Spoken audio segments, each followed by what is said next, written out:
Okay. Sorry about that long delay if you were here early. Right when I was about to start the live stream, I got a phone call. So had to take that one. All right. It's been a while since I've done lives. So there's a lot that I haven't seen. I'll probably have seen most of these. But maybe not. Let's see. Definitely we'll start with Mel and Steve. There was a interesting looking one that I definitely want to watch that Mel was doing. Man gets in a vegan girl's face. That is the one. All right. What's up, Alicia? What's up, Brian? What's up, Wevo? Okay, let me share screen.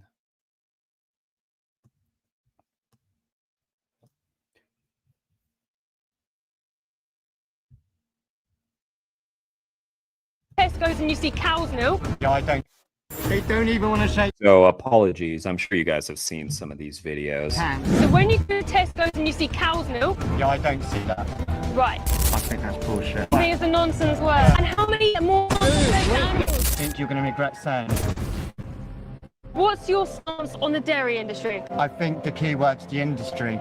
So I think you need to separate dairy from industry. So I'm pro-dairy, but the way we do it at the moment is completely nuts and completely insane. Okay, so how can you be pro-dairy but against the industry? But I don't think there is dairy in the UK. Right. So when you go to Tesco's and you see cow's milk. Okay, we're off to a great start as usual. As per usual. Yeah.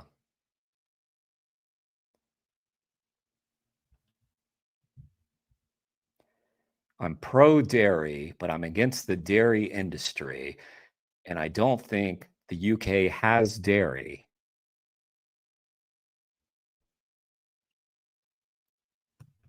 Yeah, I don't see that. You don't see that? I'm not seeing what you're seeing. So explain that. So when you go to Tesco's and there's a dairy aisle that has cow's milk in. I love milk and I don't touch it. So what I'm going to do, I'm going to forget about you saying that you can't see cow's milk in the supermarket. I hope that will happen one day, by the way. I hope I can't see cow's milk in the supermarket. How do you get milk from a cow? Tell me that. You have to milk it. Okay, what's the start? What's the start process? There's a cow here. What are you going to do to get that cow to produce milk? I'm not really sure. Do you want to tell me? Okay, yeah, I appreciate that. Yeah. So, in the dairy industry, cows, they have to be forcibly impregnated. Yeah, I kind of thought that. Yeah. So, do you know what the farmer does? Rapes the cow. He does. So, he actually puts his entire arm inside of her and injects her with bull semen to make her pregnant. Because the only reason a cow produces milk is because she has to have a baby. Yeah. So she is a mother, just like human mothers only produce milk when they have a baby. So is that something you knew? I was kind of aware, obviously not, but I had an idea, but I wouldn't have said it just in case. It's not something I've checked or... Yeah, I understand. That's absolutely fine. And I didn't know that. That's why it's one of the first things I always tell people, because there's a reason, right? Well, it's like, they need to be in kind of a pregnant state in order to produce the milk. They need to be pregnant and give birth to produce milk. Yeah. Okay. Now, a cow carries her baby in her tummy for 9 months, just like a human. When the cow gives birth to a boy, what does the farmer do with the boy? What do you think he does with the boy? One of two things. Either it has no value for the land, for calorie per acre. Right. So it will get terminated. Right. Or they'll just eat it. Okay, so what actually does happen is in the dairy industry, if they give birth to a boy, the boys are classed as a waste product. Yeah. That's what they view them as because they don't produce milk. So they send them to a slaughterhouse. Yeah. What's your thoughts on that so far? I should probably go from the very beginning. So, first of all, you might think this is nuts, but I'm a Christian. Wait, before we go on to that,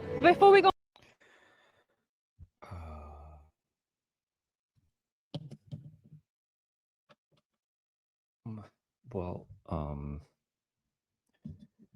I don't know what that has to do with what she's talking about, but okay. On to that. What do you think about them killing the cows in a slaughterhouse, the baby cows, in the dairy industry? What's your thoughts on that first? And we can move on to that. I'm totally okay with that. You're okay? I can explain why.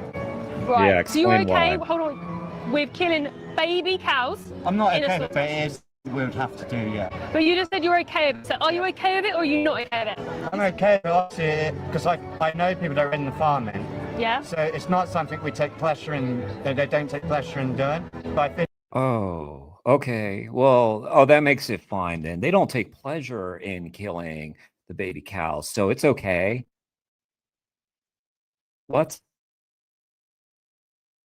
the fuck? There is a way of doing it where I know you get to morality, but the overall good is absolutely insane. And if you didn't do it, I think society would collapse, and I can make my case for that. Okay, so let me just get that right. Yeah. You're okay with killing baby cows in the dairy industry 100%. because of society collapse? If I may explain. Okay, explain that. Yeah. I wanted to make sure I can't understood wait to hear this. what you were saying. So the alternative to eating animals would be the idea of veganism, to go on a vegetable diet. Veganism. A vegetable diet. Just real quick, the first thing what they were talking about was dairy. So he's now jumped from like society would collapse if we didn't forcibly impregnate cows and take their milk, which has proven links to breast cancer. And we happen to be the only species that has to drink another species' milk. Doesn't have to, but does that. Oh, man. So eat plants. Exactly. Yeah. So are you a vegan? Vegan, not a vegan. Vegans, okay. Yeah. Who are these people that can't pronounce vegan? They're flipping vegan. Do you understand how? It's very simple. A question. I don't know the exact numbers. Yeah. But what a farmer looks at is calorie per acre when they're feeding a community. No, what farmers look at is profit. They don't care about calorie per acre. Yeah, they don't give a shit about that. What's up, Dennis? What's up, Jake?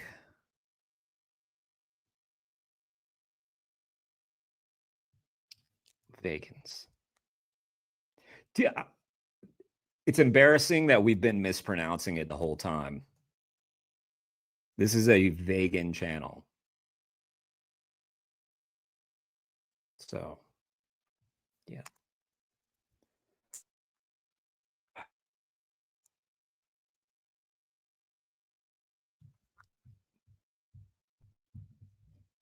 I haven't streamed in a while, guys. So my game is not at its height for insightful commentary. Just bear with me, please. They care about profit. They're only milking these cows. It's a muscle that you have to exercise, and no. Finish my case. Okay, I'll let you finish your case. Okay, so it's very basic maths. Yep. I know I sound patronising. No, but that's it's really okay. simple. Yeah, no worries. Wait, what? Okay, so it's very basic maths. Yep. I know I sound patronising. Oh, you sound patronizing when you call it maths. Plural.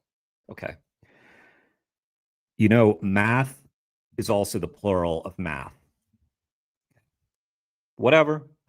Really simple. Yeah, no worries. So if you grow vegetables, the amount of calories you'll get. You know, per guys, acre, I'm just realizing how many people are like straight up brain dead illiterate at this point.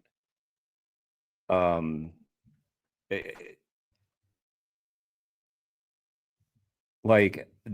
shocking number of people can't read, can't spell, can't use correct terminology. is substantially less than what you'd get from just a cow eating the grass in the pasture. Okay. Do you agree with that? No, I don't agree with it. Make your case. So, when you say the calories we get from plants is so less low. per acre, They're ridiculously low compared to if you had chickens, just eating animals. So what actually happens, right? We have 90 billion animals bred into existence every single year, right? We feed 90 billion animals plants, okay? If we didn't have... Very simple maths, my friend, okay? She's giving you multiple math to understand. Animal agriculture, we would actually free up 75% of the world's farmland. Right, I need to check when I get home. I want you to be bang because I think you're going to regret saying this later on. No worries. You've got an acre of land. How many calories are you going to get from? No, you're going to regret what you just said. Runner beans, your carrots, compared to. Why is that an issue? Let's start with why that is an issue. That's a great question. Okay, thank you very much. Why is that an issue when we're talking about this? Took the industry out of it just for arguments. I think in Mel's head right now, content, great content. So you can say you're a farmer, you need to feed people. Yep. You need the meat there because there wouldn't be enough land to make enough calories. Do you know how much more land we need for the farming industry to feed people rather than just having plants? Or just on plants? Yeah. If I guessed, it'd be... It's vegan again. I think if you say vegan instead of vegan, you're out. You're disqualified from the conversation. You get up, leave. Substantial, like you might need at least a minimum to be conservative, maybe 10 times the land. No, so this is what we're saying, right? Well, Tell me. we'll move on because I think you think my maths. No, so this is facts, right? Which comes to me, I don't think it is. If you look at the human population, there's 90 billion humans on this planet. Okay? How many? 9 8 billion. 9 billion humans on this planet. I think that's bullshit, but I know they say that. Okay, there's less humans, let's just say that. Yeah, okay. We're on our way to 9 billion.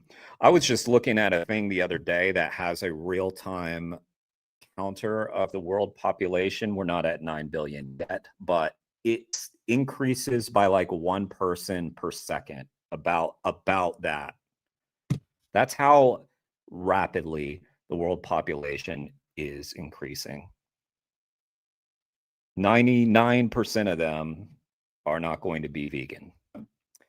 So yeah, we're in great shape. Humans eat plants. If we all just ate plants, we wouldn't need all this farmland and these animals, which there's 90 billion of, so we'd eliminate them. So we would eat less plants if we all went vegan. I'm going to say, cause I don't want to say like against authority, but just from cowboys I know that run ranches, right? They always tell me. Okay, I see there's some confusion over how you use the word math. Okay. You say it's simple math. You don't say it's simple maths. That's not correct. That's just not how you use the word. But hope that helps. That's nonsense. Let's put 1 cow and 1 human here. This cow is alive, eats all these plants. This human is alive who eats less plants. Yeah? This human wouldn't need to eat the cow to get the plants, right? No. If they're vegan. Because if you're not vegan, you're consuming that cow, but you're also consuming all the plants that cow is eating. Yeah. Which is way more. Without you, I've really got to move on from this because I don't have the data and you don't have the data. I do have. We're at a... I've got Dude, that. she has the data. She's dropped the data in your lap, and all you have to do is listen and absorb. I think I'm always sort of baffled when someone who sits down with a vegan thinks that they're going to know more about the topic that vegans care about. I feel like I wouldn't do that. If I sat down with someone who was vegan, who advocated veganism, I think I'd be more in listening mode because I know I wouldn't be the expert. Whereas you don't, I'll give you that at the end. Yeah, because I'm not here about this situation. Can I go on to my next point? But I'm here about the animal exploitation. So I want you to go back to how do you feel? If you show me the data, I'll show you at the end. I have a card in my pocket with everything on for you, okay? pull it out now. Dennis, what'd you do?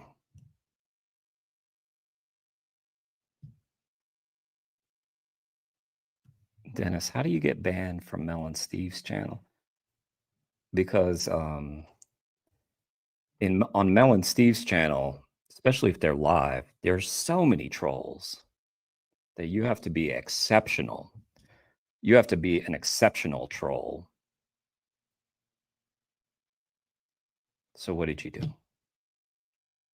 It could be just that they have a lot of mods and you got banned from. You said something annoying, Dennis.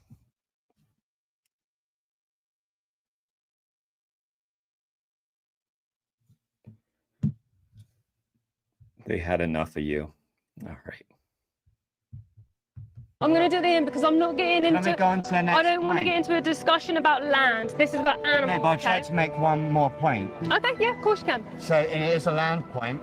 Then all of your vagueness, It's not vegan, it's vegan. nonsense word to begin with, which we can get to later. You think it's a nonsense word? Yeah, I think it's fast. Right, I'm gonna. Before, Can I make my point wait. Before you continue, I want to make one because point. you're going. Listen, you're going off on a tangent over here about land. I'm here for the because animals. we can't come to an agreement. No, okay. Until you show me the data. But I'm not talking about land. I don't care about this. I care about animals being exploited because people aren't vegan. So this is where I'm going back to the animals.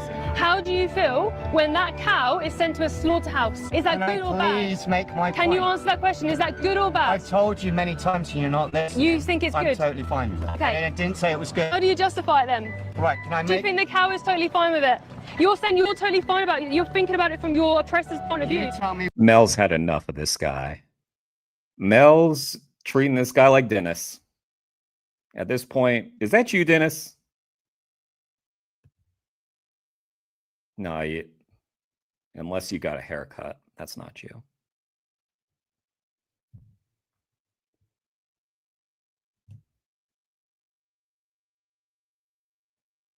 Actually, Mel and Steve are the only mod on my channel. I made them the mod so that they could promote the project live stream people if they happen to be here. But otherwise, I had too many mods, including you, Dennis. You got a mod ship. A mod. The cow is not okay with it. That's what I'm getting at. We've got to look at this from their point of view, not ours. So how do you justify sending animals to a slaughterhouse when you don't have to, is my question to you. Finish? Yes. Right, can I make my point? Answer that question. Answer that question. Because I'm not going to talk about land. I am going to talk about land because it comes into this question. I'm not talking about land. You're not going to let me finish. I'm not shaking a hand with someone who likes animal abuse. Okay, I can't do that. I'm going to say it on camera. If you're not... Yeah. So, I mean, she already schooled him on land. So, I guess, I mean, I have found this too. When you're talking about land or crop deaths, it doesn't matter what you say. There is an inability to take in that information. I don't know what it is, but when they say the thing about, oh, do you just care about the cute animals and you don't care about, and then they fucking quote Ted Nugent on Joe Rogan, the voles, the mice, they go through the list just like Ted Nugent did on Joe Rogan. They fucking verbatim quote him. If you then try to explain to them that the vast majority of crops are grown to feed animals, and thus going vegan reduces the amount of crops needed, they cannot process it. It's almost like you didn't say it. They just won't take it in. Try it. I swear. Jake, if you're here, I know you've probably tried it with people on the street. It doesn't work. It's information they don't have room for. It goes against everything they believe. So they can't take that information in. Subsequently, in addition to that, what Mel was talking about with, going vegan would, and this is the same question, it's about crops and land use, 75% less farmland would be needed for a vegan world. He couldn't take that in. So it was almost as though she didn't say it. And so, I mean, when it comes to advocating for animals, it almost doesn't matter if you have the facts with some people. It doesn't even matter if you're educated on it. So in that case, then it comes down to, should we be kind or cruel? And this guy professing to be Christian doesn't act very Christ-like, obviously. Would do much better talking to a guy like Steven, probably. But I think Mel was right to try to just focus on the animals. But he wanted to sound like an intellectual. He failed, and she got tired of his shit. And so she said, basically, no, answer my question, or we're done. To summarize what we just watched. There's still 2 minutes, though. This could take a turn. Who knows? I have a lot of hope for this guy. Just looking at him, I can tell he's going to be vegan. Vegan, you are an animal abuser, and I don't think it's okay to kill babies for dairy. How do you justify that? How do you justify that? How do you justify slaughterhouses?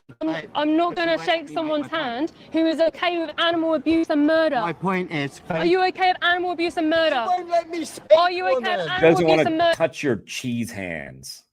Probably got cheese on them. She doesn't want that shit on her hands, okay? For you. Let me speak. Okay, are you okay with it? Answer that question. Also, by the way, the sign is talking about the dairy industry, so they're talking completely about dairy. Are you okay? You keep interrupting. You cannot. The floor is yours. Is it really mine? You've said Yes, this a couple floor is times. yours. You've interrupted. But I'm not talking about land. Your first interruption was just an insult. Okay. Okay. Okay. When you grow your wonderful plants. Yeah, they're wonderful. No, I get it. I'm not saying this. I agree with you. Okay. Okay, sorry, I missed it. I was talking. Okay. Okay. When you grow your wonderful plants. Yeah, they're wonderful. No, I get it. I'm not saying this. I agree with you. Okay, yeah. How on God's name, do you keep insects off it? How do you keep hairs of it? How do you keep... No, why are you rolling your eyes? Yeah, how do you keep the insects off the plants that you feed the animals that you then kill the animal? Again, she told you this. She explained this to you with the land argument. You couldn't take it into your feeble little brain. Why he got triggered, because he's got no argument. He sends animals to slaughterhouses. And I looked on my channel. It's been 9 days since I did one of these live streams. And I feel like I'm right back in the mental state that I was when I took that little break. And now he's talking about insects. Yeah, because you haven't got me to keep the crops safe. And how many more plants are fed to animals? How many more plants are fed to animals? There's only so much you can listen to. Sorry, let me catch up on the chat. Let me speak, woman, right, Alicia? Some people ignore facts.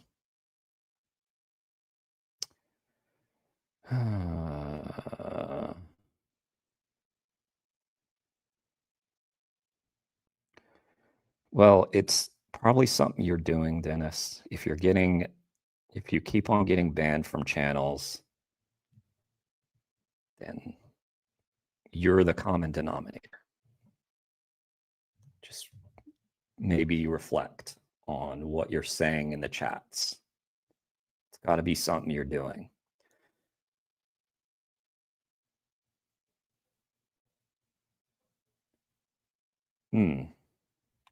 Interesting, Jake.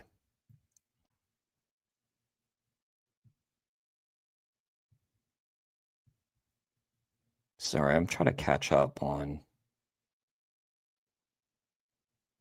Sorry, what's up, Jonathan Mitchell? Nice to see you.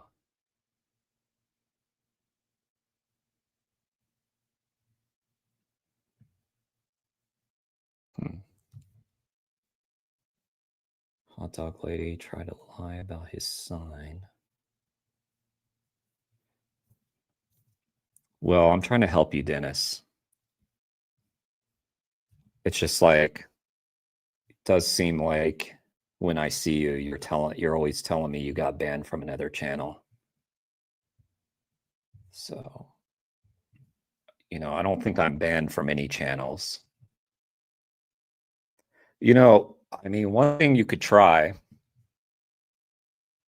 take my advice, don't take my advice. But if you're interested in the channel, you don't have to comment and get yourself banned.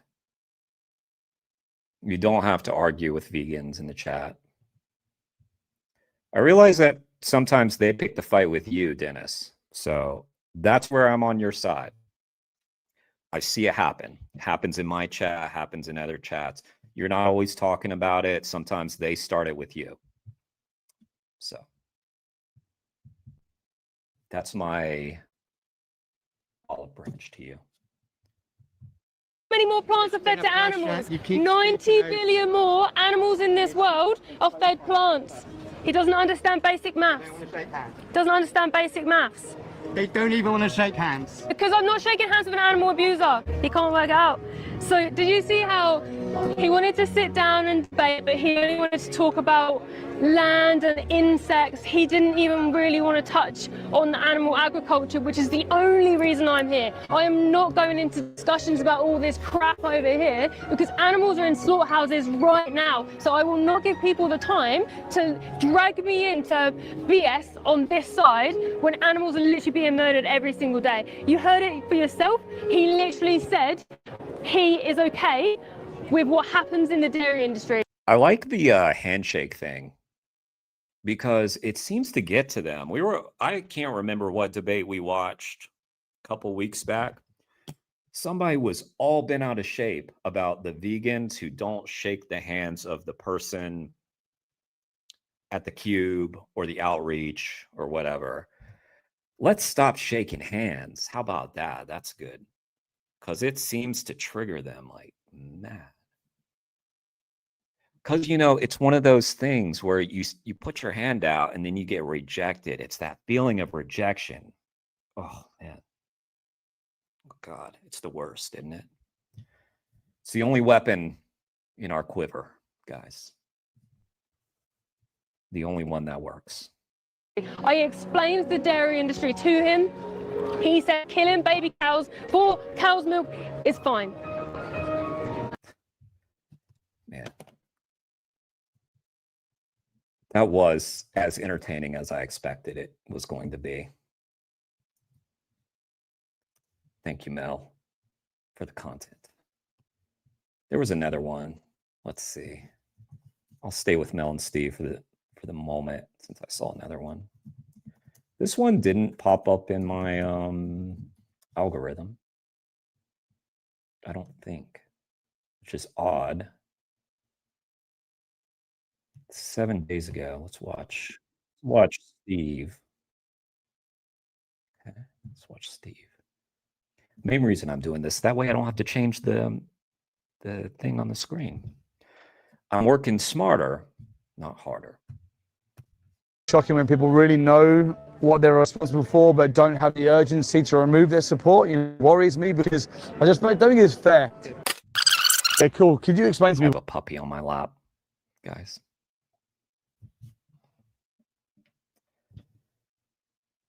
What you just witnessed on the screen? I saw like the industry of like the meat industry. Yes. And how the animals were killed. Yeah. Like in legal ways. Legal. Yes. Yeah, and it's a tough watch. Tough watch. Yeah. Did you know that happened, or did you learn anything? I did. You knew all the. I saw that before. I mean, there are some movies about it, like Earthlings and everything. So you've seen some documentaries about it? I've seen something about it. Yeah, I'm like, it's a tough watch, but I've been thinking about it a lot lately. What have you been thinking about? You say you've been thinking about it. This guy seems decent, but I feel very weird when people tell me that they've seen Earthlings or Dominion and haven't changed. I'm watching a friend's puppy. I don't have one myself. But this is my nephew. I'll show him soon, but he's sleeping.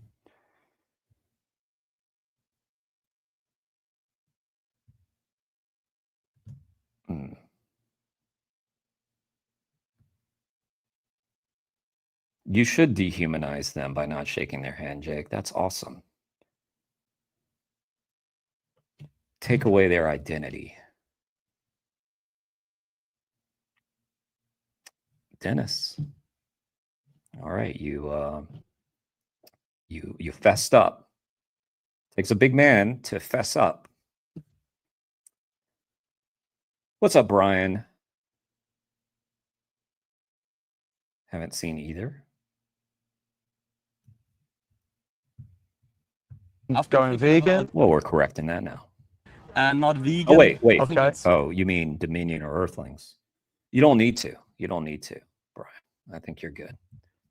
It's pretty hard to go vegan. Do you think? Like, it's not that, how do you say in English?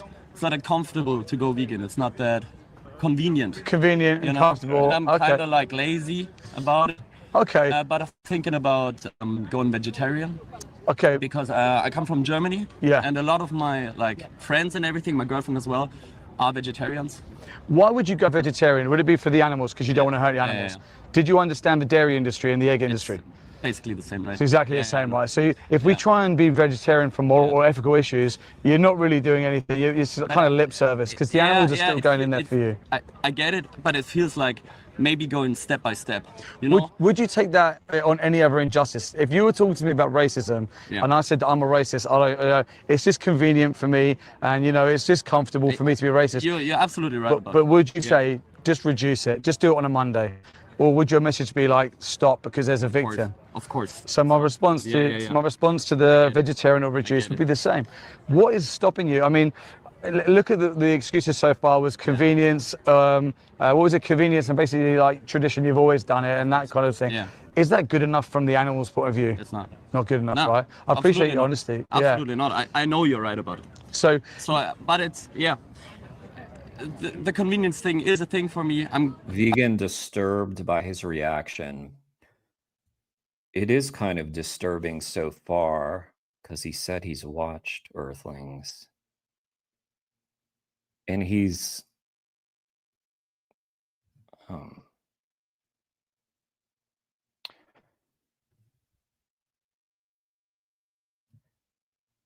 it's like I just said to Dennis, it takes a big man to fess up. Well, I feel like this guy's fessing up to Steve, and it's not a big man thing to do. The big man thing to do would be to take responsibility for what you're doing and not fall back on laziness and convenience. So in Dennis's case, it was good. In German guy's case, it's not good.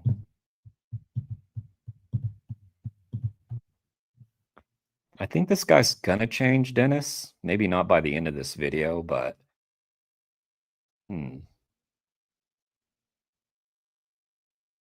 Oh, okay. Well, maybe not. I don't know. I'm trying to go step by step. Would that be okay for you? If you were the victim, would these excuses be okay for you? It's not enough, but it is like a step in towards the right direction. But as humans, we're really good at this lip service. We're good at moving the goalposts, and we're saying, "Oh, do you know what? In October, after Christmas, I'm gonna." And we're amazing at keep pushing it back. But because we're convenient. Convenient. But for the individuals going into the slaughterhouse tomorrow, Yeah. the convenience isn't enough. It's a rights violation of them. I know. Do you think that we should morally consider animals? I think so. Yeah. Can we do that at the same time as you're paying for them to go into slaughterhouses? You can't. You can't. Yeah. So this is where that is basically is being a hypocrite, right? We're saying that I understand. It is hypocritical. It is. Is it good enough though? That's my question to you. If you were the victim, no, it's not. I told you before. So, it's not. So what's stopping you from? When you said that, Jake, it just gave me an idea. Like, try this, Jake. Carry a baby bottle. You should do this, Jake, for your outreach. Carry a baby bottle, and when people do that, Be like, here you go, and have some oat milk or something in there, and be like, here, you can suck on this, or give them a pacifier and be like, here, for your baby steps. I just don't want you to. I want you to have something to do with your mouth.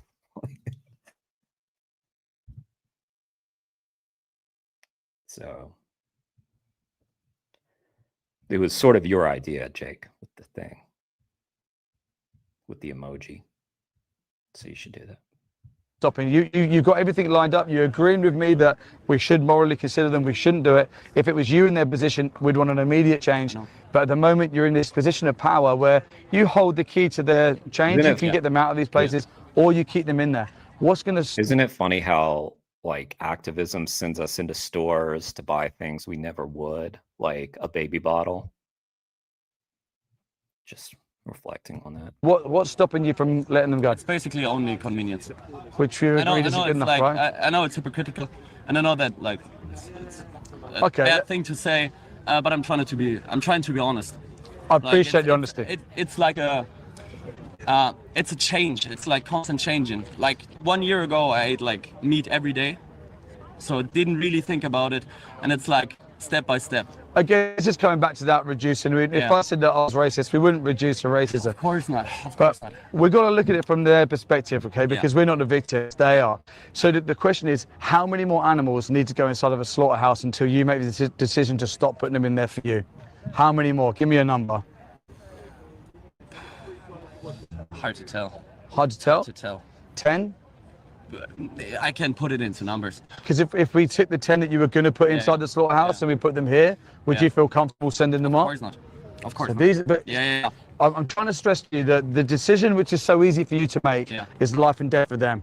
It's so easy for us, but for them it's not. I investigate farms, I go to slaughterhouses every single week, I see these animals as they go in, and trust me, the power that you have to make that decision, it isn't just a small convenience for them. Who do you think has it harder? Do you think it's harder for you to break that conditioning, or do you think they have it harder with what they know the answer. Everybody knows. So, I know it as well. So there's nothing, what's left? What's God, this fucking guy. Then fucking do it. My God. Why? It's left. I know. Why are you so weak? I don't get it. To be honest, like if you say it like this, you have basically no choice. Right. And everybody knows about it. I know about it as well. So now you are accountable. Every time you go somewhere, you now have personal accountability. Does this animal go in there for me, or do I remove myself from the support of the industry? That's only you. Yeah, that's a thought that like, if you say it out loud, if you think about it, it's the only decision. But sometimes I think people who are this cringe will surely go back and watch the video and see it and be embarrassed.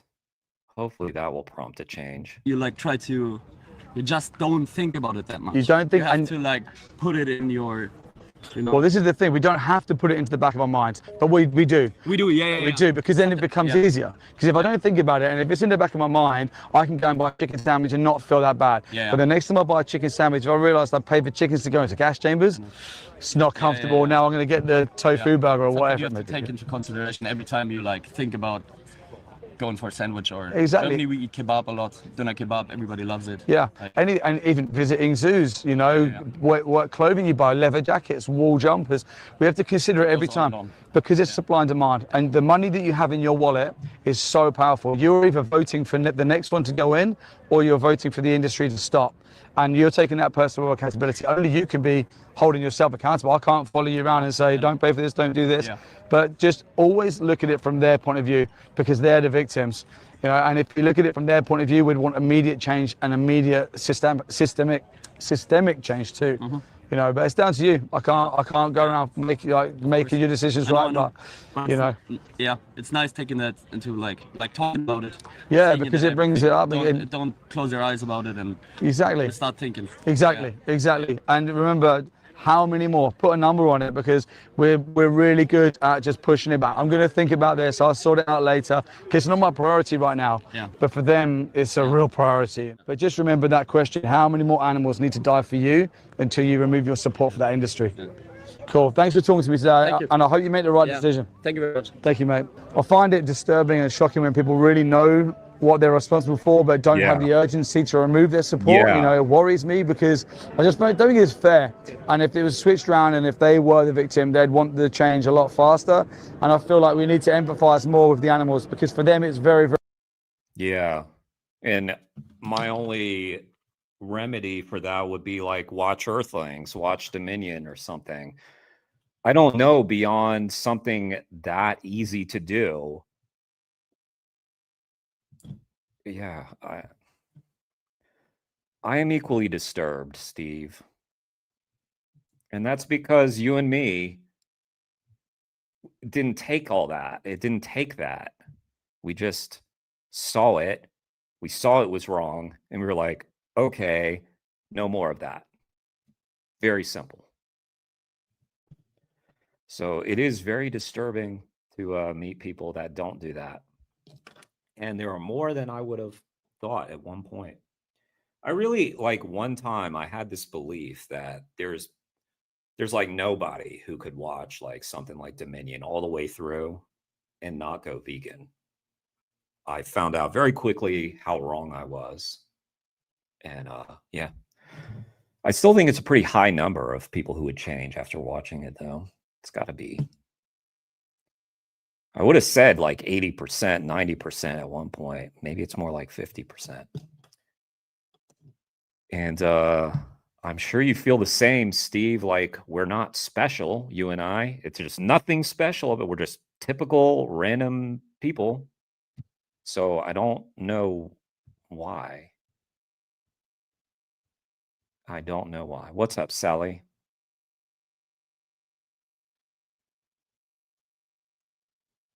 Yeah.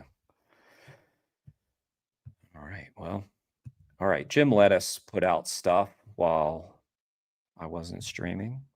So let's check it out. I'm sure a lot of people did, but these are sort of what crossed my algorithm.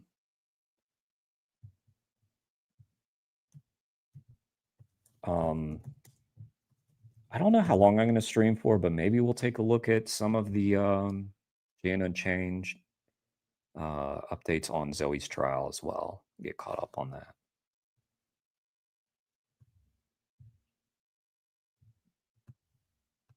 The milk from a cow. Even people are suffering. That's life. Humans are suffering, so therefore... Vegan gets called out for being pushy. Oh boy. Why'd you do it? Why'd you do it, Jem? I should pay for other animals to suffer. Like I said, I'll think about it. Jem, you gotta keep your hands to yourself. Don't push him. Do not put your hands on this man. Expecting a different standard. Wait, did you just try to explain to him that animals are suffering and that's what was put? Yeah, that's probably what was pushed. Than the one that you give to them. It's too far for me to take this decision. If this was you, I would speak to your oppressor and I would say the same. You wouldn't want me to say, take your time. What about eggs and milk? What's the problem? Are we dealing? Is this the same dude? This is basically the same guy. Might as well be. They're exploited for it. So, for example, in the dairy industry, the female cows, they get forcibly impregnated. They have their babies taken away, and then they're used as resources, as slaves, basically. But if we keep their babies with them... their babies are taken because they don't want the babies to drink their milk. And, you know... Dennis says, I was in a massive debate on one of Jim's shorts a few weeks ago.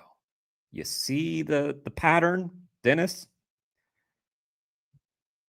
How are you getting into debates on every vegan channel? That's the question.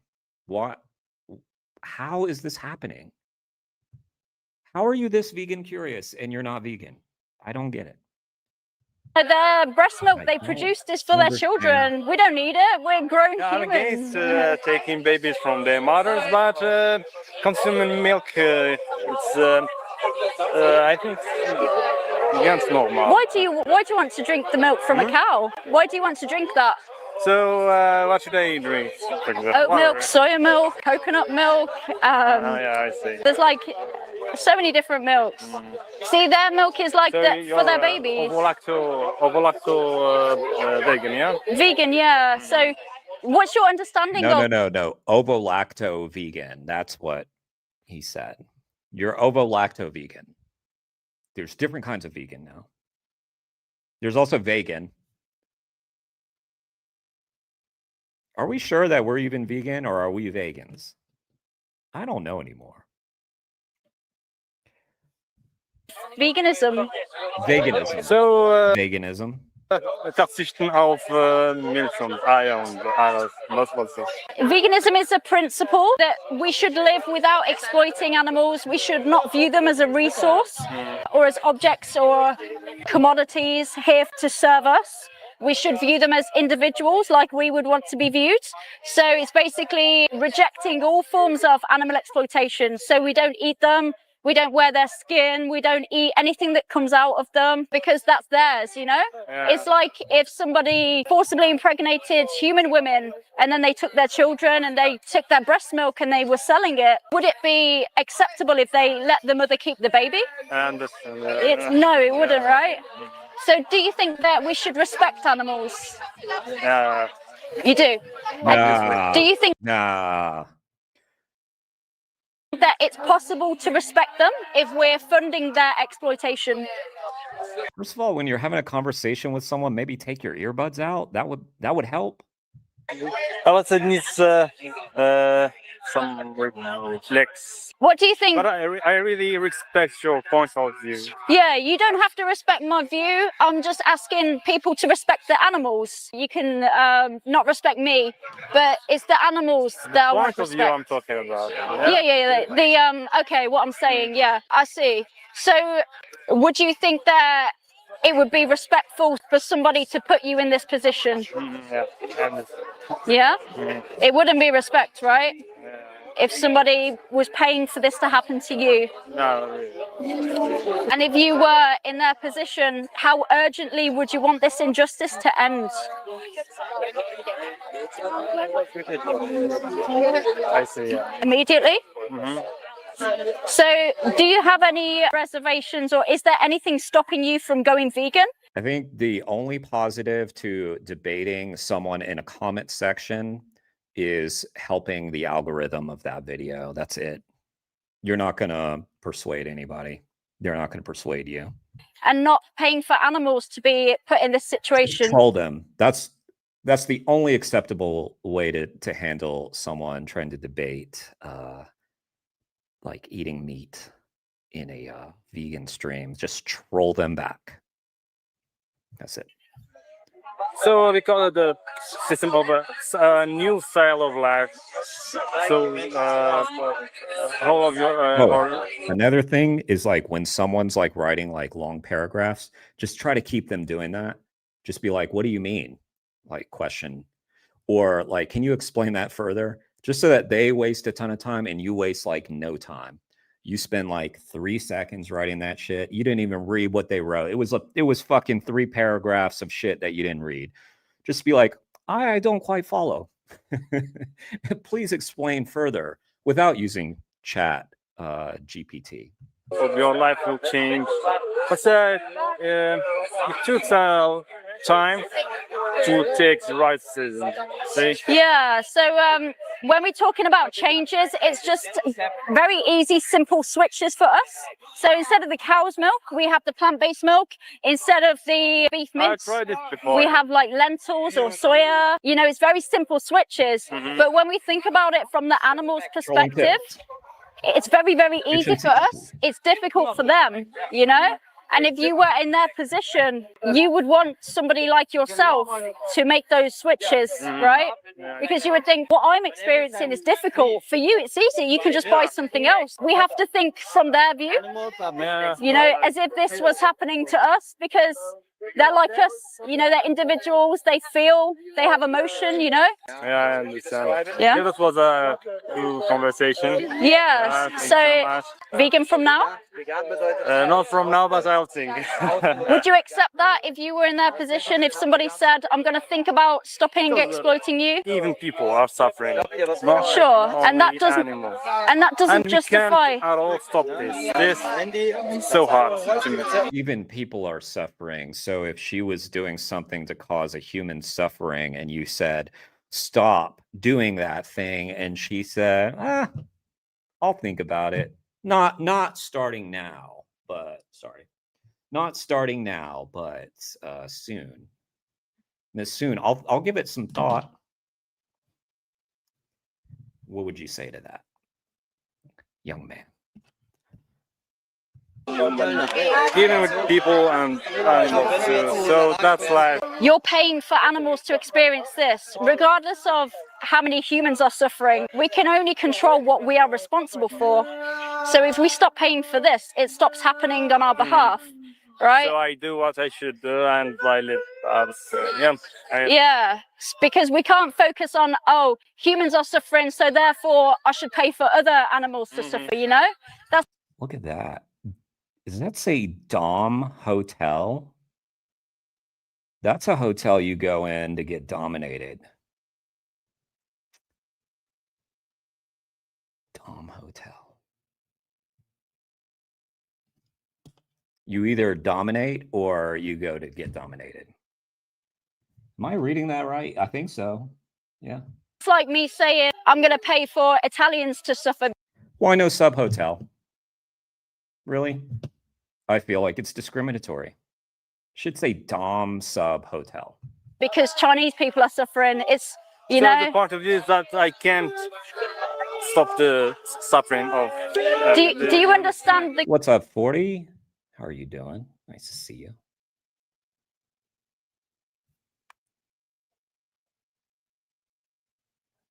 Okay, Harry Potter debate. You might be able to have some breakthroughs, I guess. Yeah, Alicia, that's a good line. Yep, all is well, David. All is well. How about you? I've been seeing you do great stuff with Jenny. Rose's Law. Yeah. Appreciate all the good work.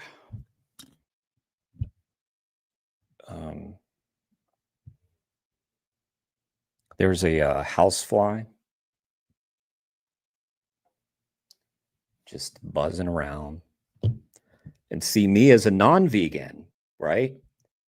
I might have been like, oh, that bug is annoying me, and I would have found something to swat at it.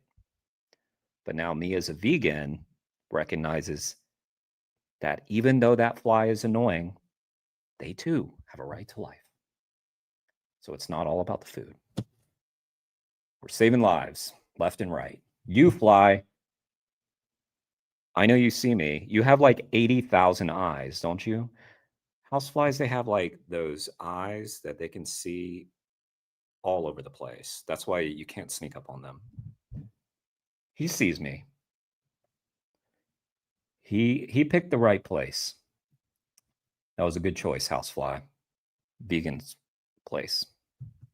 Even if I stop this, is that will stop killing animals? Do you know how I just proved it. I could kill that fly right now. I'm not going to. So be vegan and you won't kill the fly. And demand works. Supply and demand. No. So when you go in the supermarket or a restaurant and you buy the beef burger, you buy the beef mince, you're paying for another animal to be bred into existence, to be exploited and to be murdered. So you're creating that demand. It's like if a human murderer, if he said, I can't stop all murder in the world, right? So I'm going to go and murder people because I can't stop it. Every year, 200 animals for you, it's on average, will be exploited and will be murdered because of you.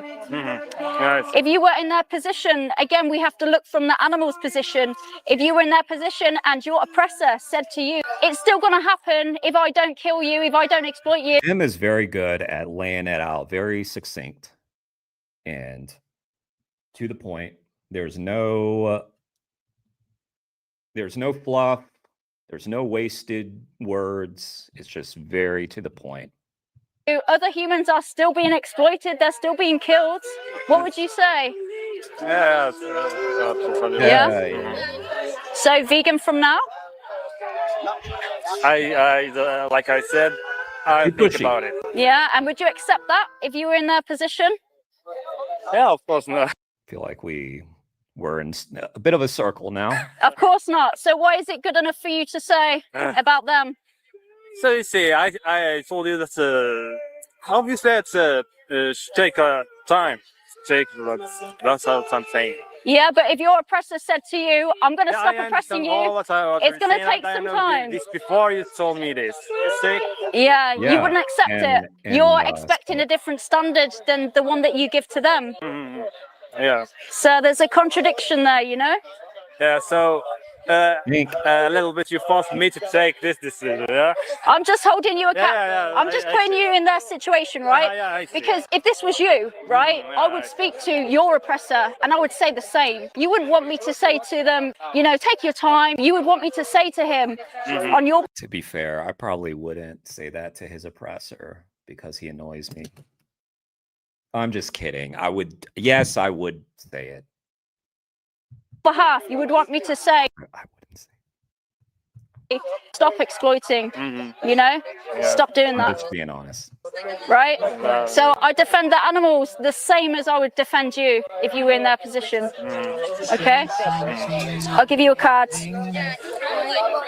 Remember, for every day that you're not vegan, animals will be being exploited on your behalf and being abused. And then once you're vegan, they need all of our voices to speak out for them. Yeah. Have a nice day. All right, you too. I think this was a tricky conversation because when I was asking him questions, rather than answering them, he was... I hope you don't expect me to read what you just wrote, Dennis. It started with Harry Potter, and it was a paragraph long. just saying... Someone might. I understand. Someone might read it, not me though. It was difficult to know if he actually did understand everything that I was saying. I think there may have been a language barrier. One thing I could have done, since he was saying that he agreed and that he respects the vegan view, is I could have asked him if he thinks that animals care about what he says or what he does. Because there's no point saying that you respect the vegan principle. She does this on like every video, which I like it. It's a nice touch. She kind of goes back and critiques herself and tries to point out things she could have done better, which it's good to get better, but it's also you did good, Jim. You did good. Okay, let's finish. Or if you're disrespecting it at the same time with your actions. I mentioned in my last video that I forgot to explain what the card was for and to make the recommendations what he should watch. I did this here too, so it does look like that started to become a habit that day. Thank you for watching. Please do let me know your thoughts and comments below. Thank you also to anybody who supports me as a member on YouTube or Patreon. If you... Okay, let's see.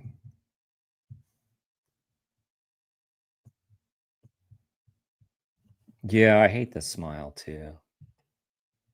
There's that video. You guys make sure you're subbed to Gem Lettuce.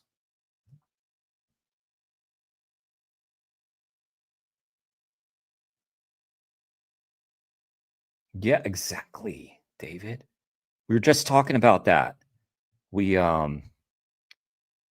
because Jake, he said, you know, baby steps, and he put the little emojis for like a baby bottle. And I said, yeah, you should bring a baby bottle for when people want to take those baby steps.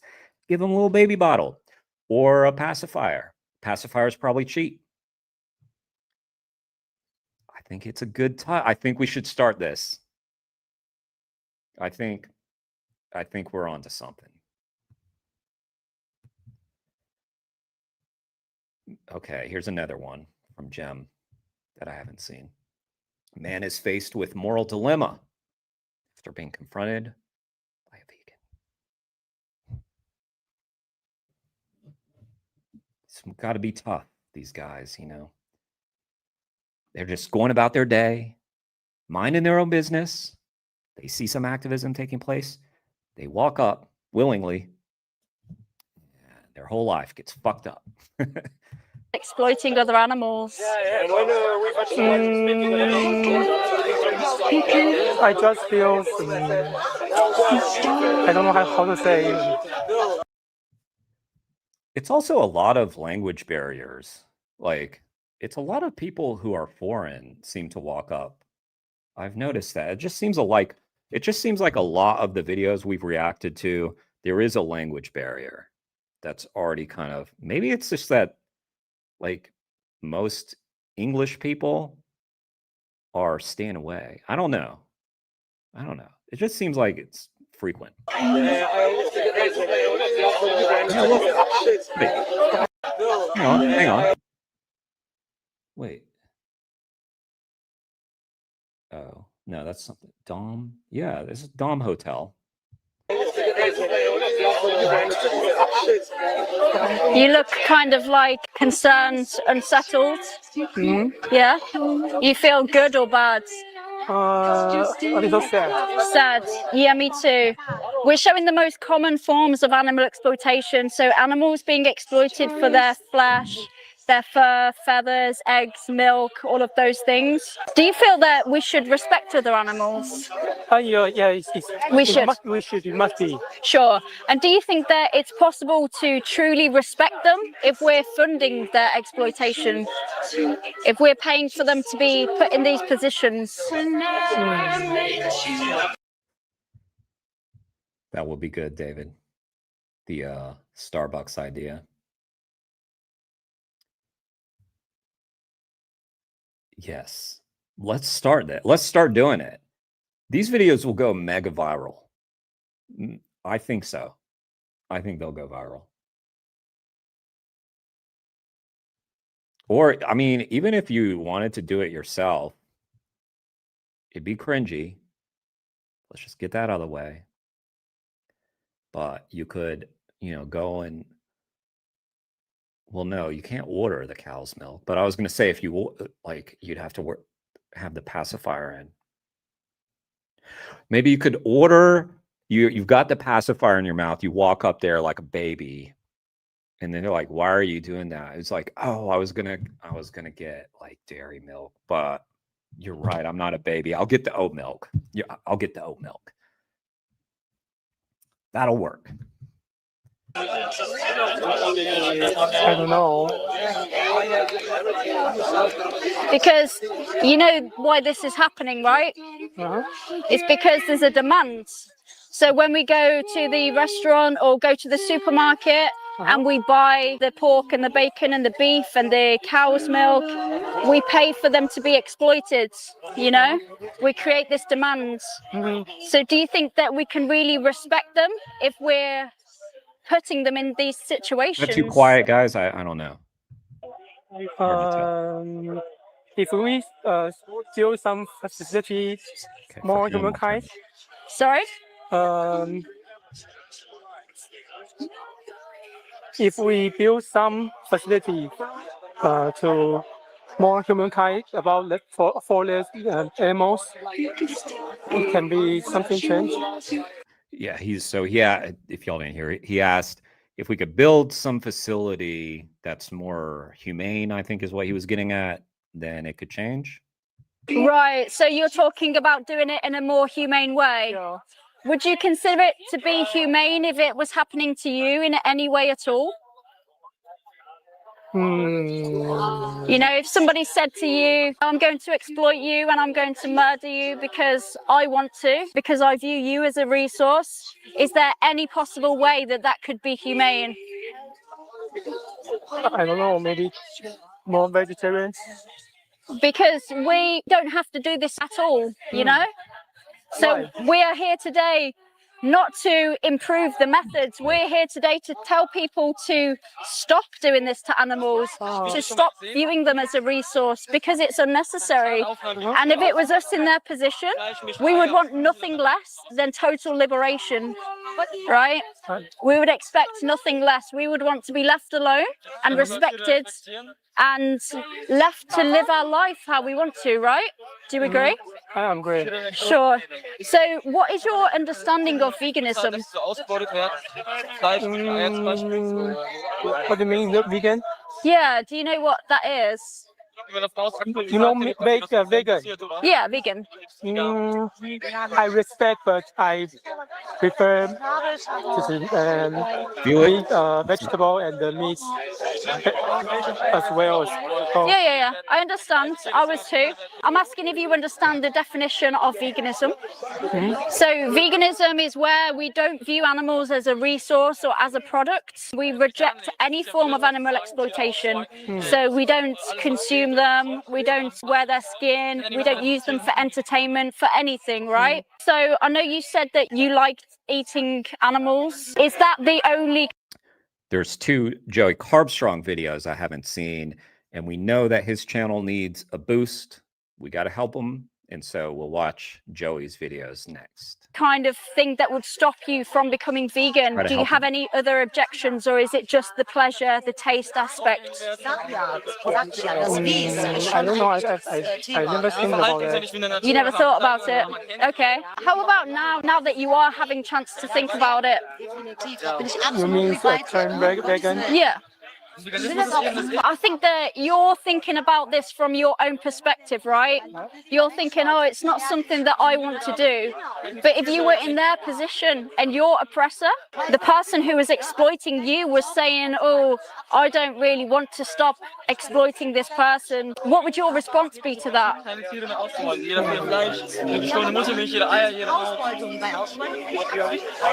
You would say, I don't want to be exploited, you know? And what's worse? Because it looks so sad, so terrible. Yeah, it does. But this is, if you're not vegan, then this is what you're responsible for. Okay. So unless you go vegan, then you're paying for this. Okay, I know that. So if you were in their position, how urgently would you want your oppressor to stop paying for this to happen to you? Maybe I will try less. Yeah, see, the thing is, I feel like every video we've watched has almost been exactly the same guy 3 times in a row, except for the first one, which was the one where Mel didn't shake that guy's hand. Other than that, it's all been these guys that are like, yeah, baby pacifiers. Pacifiers for all of them. I thought the same. When I went vegan, I thought, you know what, I'm going to reduce a little bit, and slowly do it. But then the problem with that is that for every day that you're not vegan, this is happening to animals because of you. And if you were that one animal, if somebody said, you know, I used to eat 100 animals a year, but now I only eat 10, and you were one of those 10, would that be acceptable? No. No, because they're still getting needlessly exploited and murdered, right? So how many more animals should be exploited and murdered because of you? Should it be 0 or more? Maybe 0 is better. Yeah, of course 0 is better. Yeah? So are you vegan from now? I will try my best. If you were in their position, would you accept that? If somebody said to you, I will try to stop exploiting you, I will try to stop sending you to these slaughterhouses, would you accept that? Or would you say, don't try, just stop, please? But it's hard, very hard to find steps to turn on the vegan. Yeah, so again, that's thinking about things from our perspective, right? Do you think that it's more difficult for us to go vegan than it is for these animals to be enslaved and exploited and murdered? Some of these guys just, they seem ready. They just can't say it on the spot because it seems too drastic to them.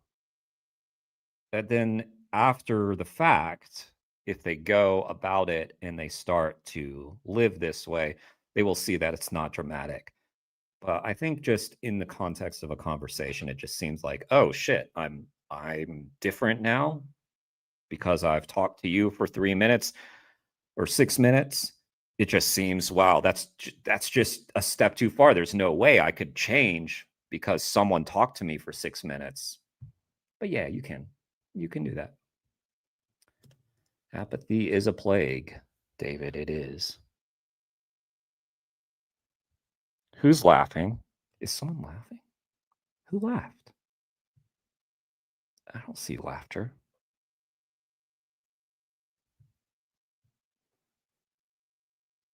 Who thought it was funny?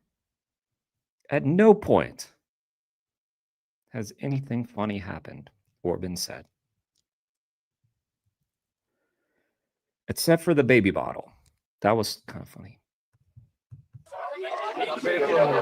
What do you think is harder, going vegan or being these animals? Being this animal. Yeah, absolutely. So if it was you in that position and somebody said, oh, it's just very hard for me to stop harming you, it's very hard for me to stop exploiting you, what would you say to that? I would say something, I don't know. I would say, you think it's hard for you, try being me. I'm the one who's suffering, I'm the one who's being exploited and murdered, right? Mm-hmm. That's the thing, we have to put ourselves in the animal's position, right? Okay. So, are you vegan from now? Maybe. I love it. She keeps saying vegan from now to these guys. It's happened like 2-3 times per, and then they always laugh. They're like, oh, no, lady, you can't change me. You don't have that power, but she does. She does have that power. She's staying at the Dom Hotel, okay? She is dominating at this. So I'm sure they booked her a room. It's just, I will try for a few days, turning more days, okay. Yeah, but if you wouldn't accept that, if somebody said that, if you were in that position. I love how, like, you know what she's going to say to that. Just be like, okay, look, you're right. I'm vegan. Even if I didn't mean it, I would have the foresight to know where she was going to go. Then why is that good enough for you to say now? If you wouldn't accept that. Okay, I've tried now to become a vegan. Yeah, you just have to do it. No trying, just do it. Okay. Yeah? Because once you decide in your head what. Let's find the quote. This give me a copyright?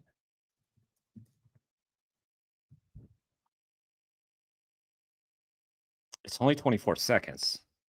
I feel like we can do it. Always with you what cannot be done. Hear you nothing that I say. Let me pause. Maybe that'll help. Give it a sec. You must unlearn what you have learned. Yes. Come on, Carnist. Unlearn what you have learned. All right, I'll give it a try. No. No! Try not. Do. Try not. Do. Or do not. Or do not. There is no try. There is no try. All right. I think that was very necessary to perhaps get a copyright conflict. I don't know. I don't know, guys. Once you decide, I'm not going to be responsible for this anymore, it's easy because you find a way. You know that this is. The glitch. This is not an option anymore. Bad. The glitch. Oh, it's bad. It's bad, guys. It's right when we did the Star Wars thing. Now it's real bad. Okay. So when I went vegan, I said, no way, I'm not paying for this. No animal is ever going to be exploited because of me ever again. Mm-hmm. And I decided that, and then it's easy. Okay. Yeah? Okay, thank you. I'll leave you with this card. Remember, for every day you're not vegan, animals will be exploited and abused on your behalf. Once you go vegan, then the next step is to use your voice and speak out for them.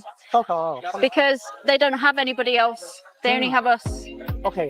All right. All right. Take care. Jim? Bye-bye. You may Jim? notice as my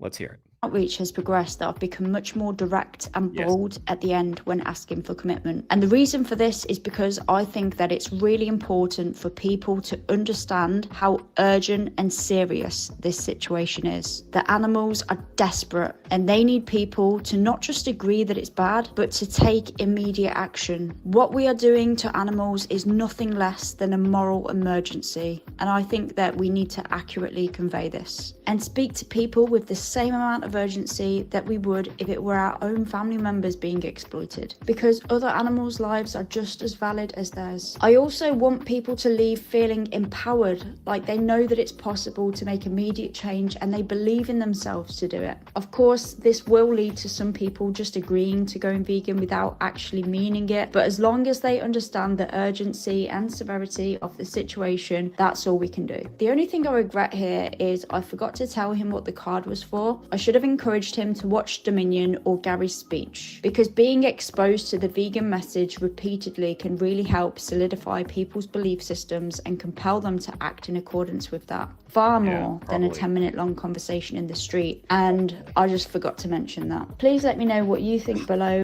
You ruined it, Jim. You did 10 minutes and you ruined it right at the end. God, Jim. No, you did awesome. That was great. All right, okay. The glitch is okay. No, it's not. No, it's still bad. I can still post this. I can write Joey Carbstrong. It's working with me.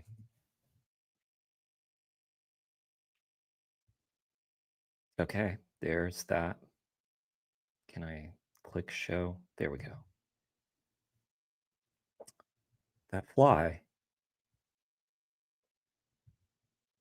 is lucky he's in a vegan house, let me tell you.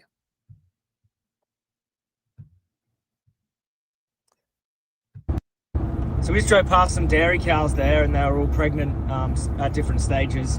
And it makes you think that, imagine being pregnant constantly as a woman. I've not been pregnant myself, but women often mention that their hormones are all over the place when they become pregnant, or they get morning sickness, or they have a bunch of different cravings and pains that come through, and all of these wide range of symptoms you get from being pregnant. And imagine being kept constantly pregnant, and every time that your pregnancy comes to fruition, you give birth, that baby's taken away from you, and then when you're ready again to become pregnant, almost immediately they re-impregnate you. And there's this cycle of being constantly pregnant, constantly having a new baby in your stomach that you're becoming maternally connected to, and then having that baby taken from you. So yeah, sorry, I was scrolling up, David, and I saw your comment about getting Jim to her goal so she can do it full time. So make sure you at least sub to her channel at the very least if you're not. And Dennis, I guess that means go get banned from her channel. Wait, you already got banned, didn't you? I don't know. in the dairy industry, the suffering is so multi-dimensional. It's so deep.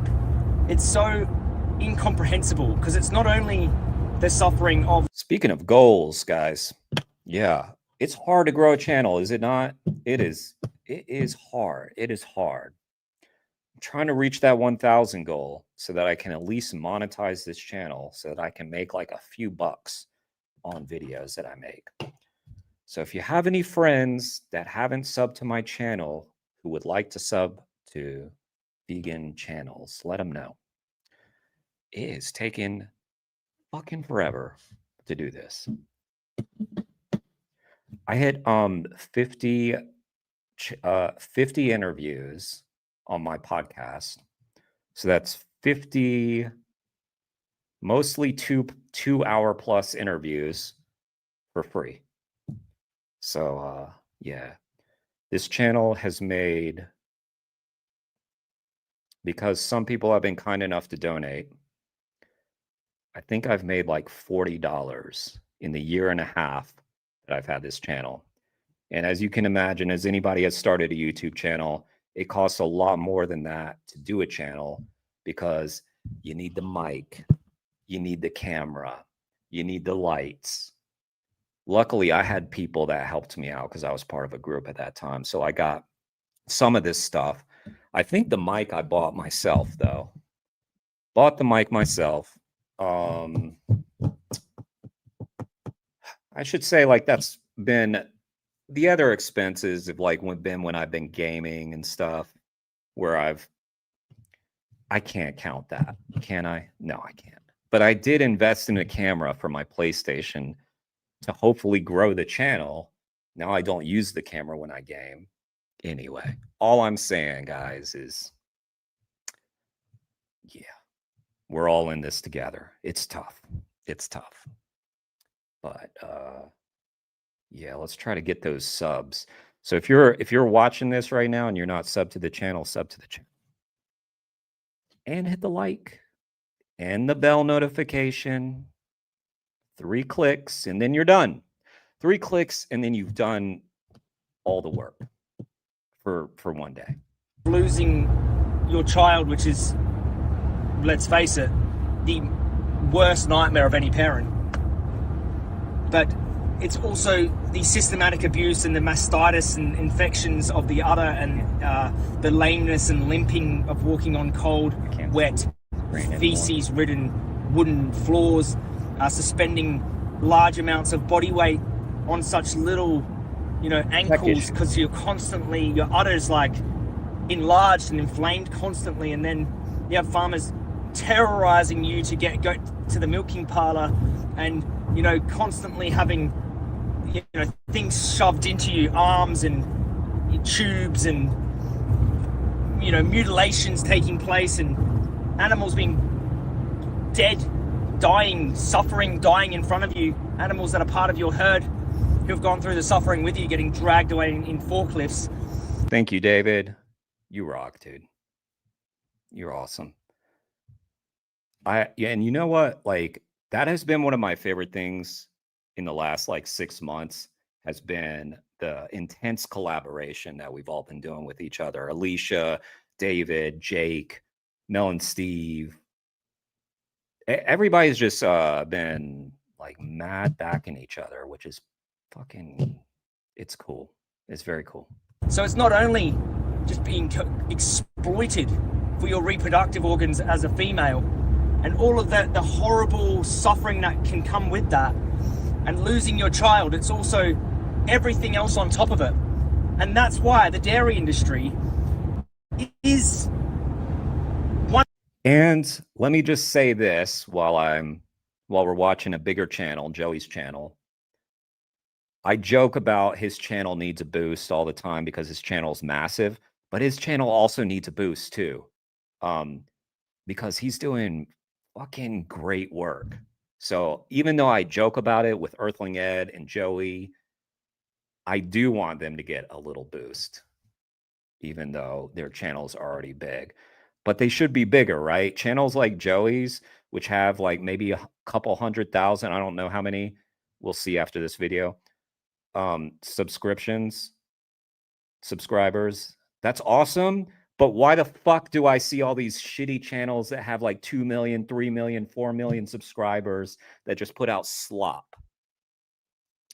Like Joey's channel and Ed's channel and Jem's channel and David's channel should be the channels with the million subs. And then those channels that put out the slop, they should be down in the 1,000, around 1,000, and struggling for views. But that's not the world we live in. One of the industries that causes the most amount of prolonged, chronic, and just multifaceted, multi-dimensional suffering. And it's really hard to it would be really difficult for Stephen King to come up with a comparable horror book. But humans seem to have no trouble with that. Coming up with just the most deeply thought out ways to cause the maximum amount of suffering to the most vulnerable, gentle beings for a sip of milk or a dash of milk in their tea when we have a variety of plant-based alternatives. It's just height of insanity. And then we have the audacity, the infinite audacity of human beings to dare call ourselves compassionate, intelligent, evolved beings. Yeah. Shame on humanity. Shame on the dairy industry. So we just drove. Indeed, Joey. Indeed.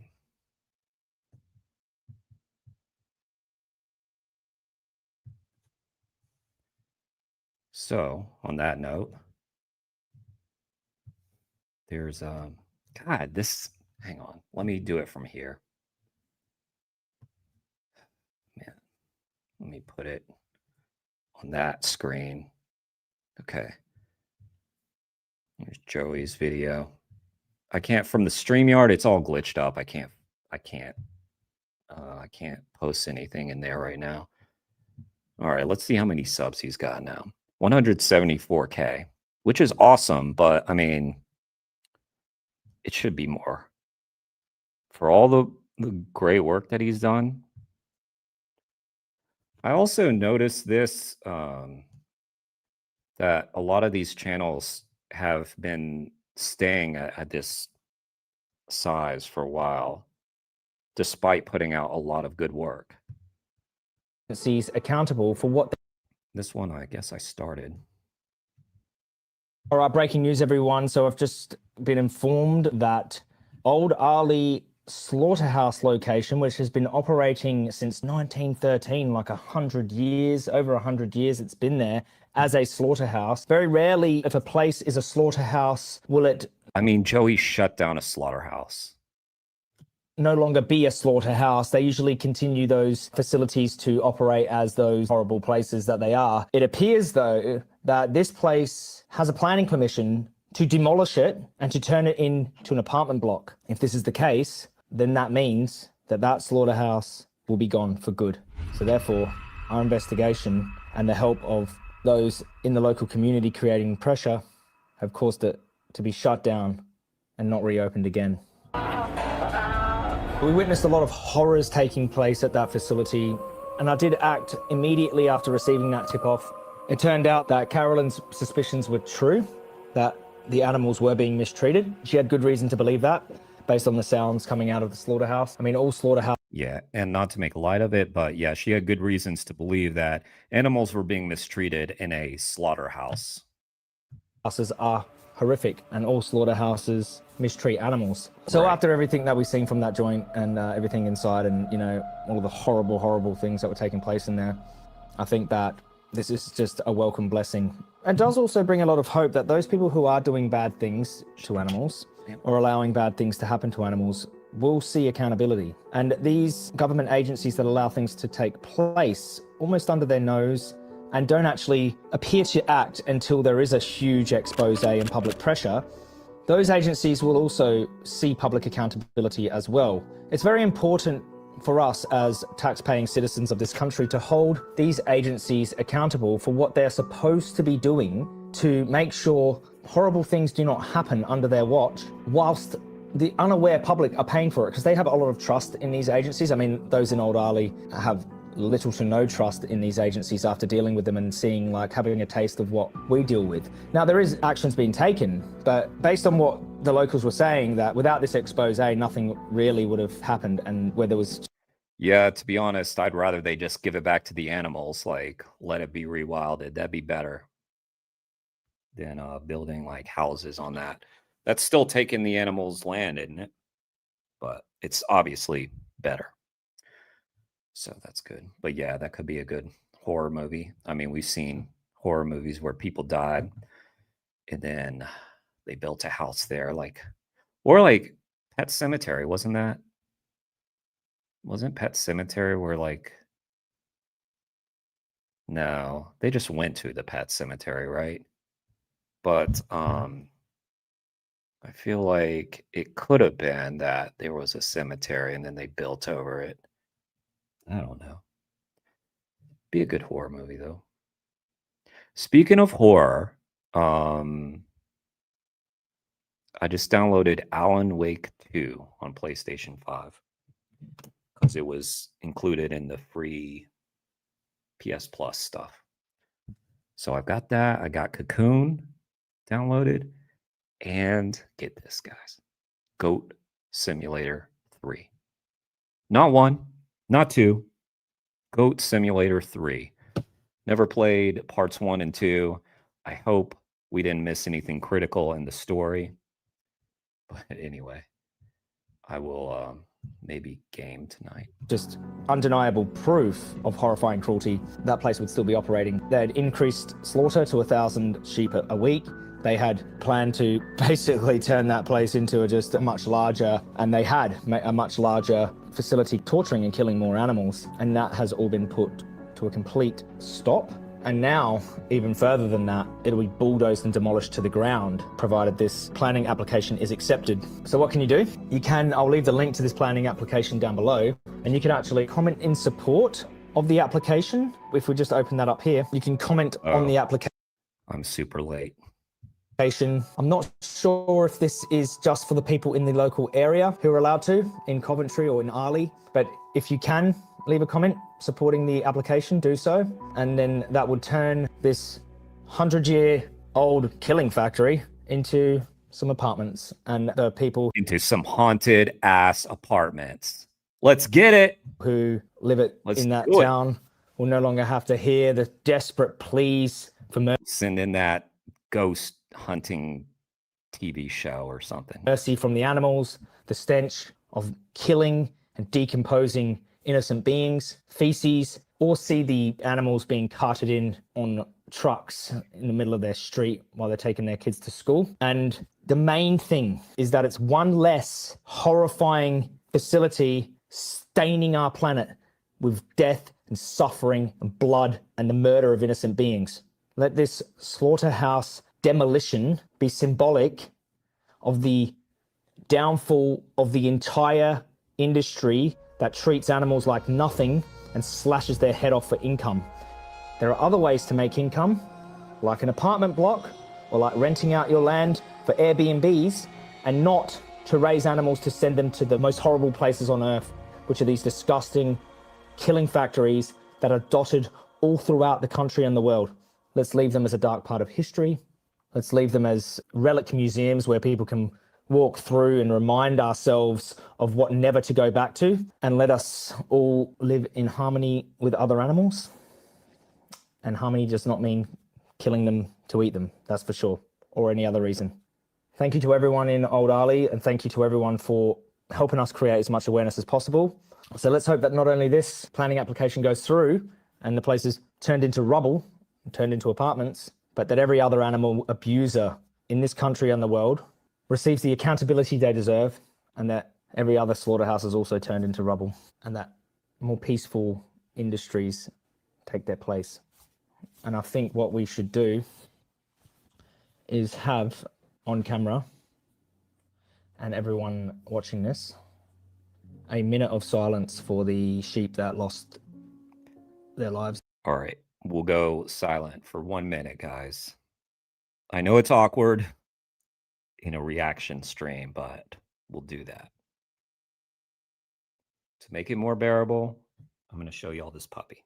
There, and that were tormented, terrorized, tortured, doesn't seem before being hacked into pieces, sometimes still conscious.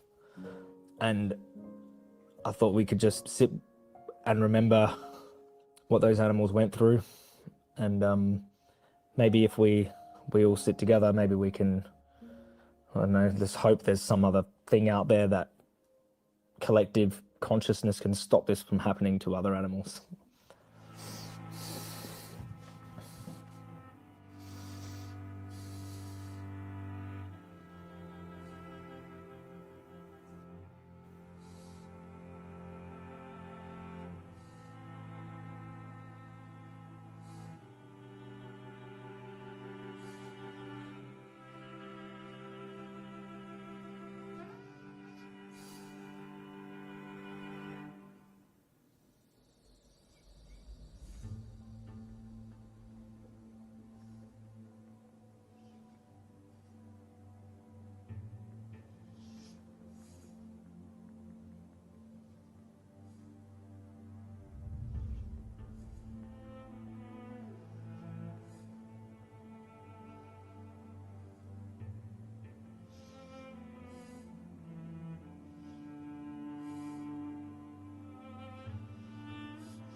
Just remember, thoughts alone do not do anything. Everything starts with thoughts. Everything starts with feelings of anger, feelings of that you want something to change. Feelings and thoughts are not enough. You must take action, and take action like those that old Ali did by, raising your voice, doing something, and then follow your heart with courage, and together with action, compassionate action, and I mean fearless, compassionate action, we can change the world. So when this video stops, that's what you're going to do. Wow. Fucking powerful stuff there, Joey. My God. I feel like Joey's made me like misty-eyed in multiple videos lately. Joey. All right, y'all want to see this puppy? Look. Wait. I can't see the camera. Can you see? Wait. He wants to sleep, but look at this guy. Look at him. Oh my God. They just wanted to see you. I mean, I don't know. Nobody said that. Anyway. He's sleepy.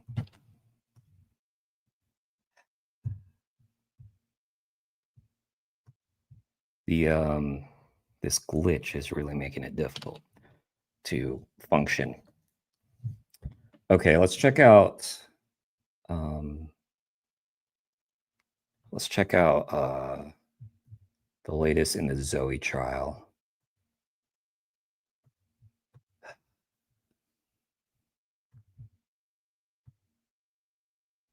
And again, guys, listen to Joey, and also, wait.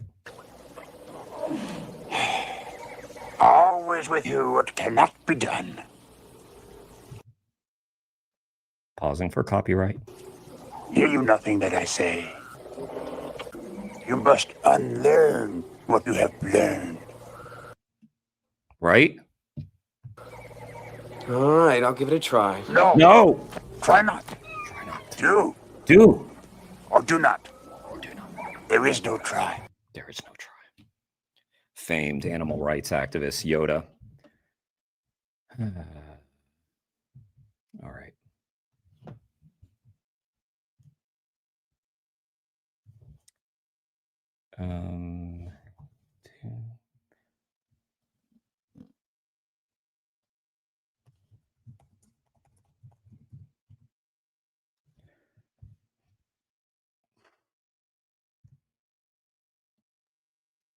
Give me a sec.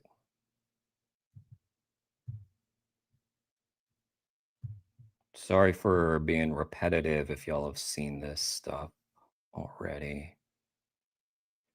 Okay, the latest one was 4 hours ago. Prosecution gets weird. Okay.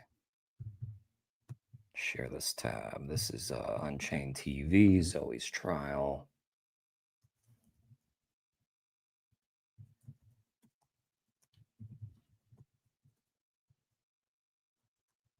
Zoe Rosenberg trial. All right. Thanks for being here, Jake. Thanks for being here, Alicia.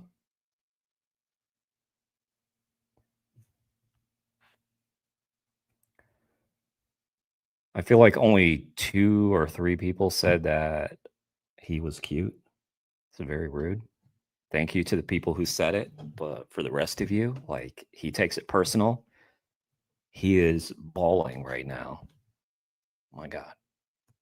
I'm just kidding. Or am I? Let me see if I can't put this on the screen. You know, I'm just gonna. There, I can do it. I can do it. I did it. I did it, sort of. Did I? I don't know.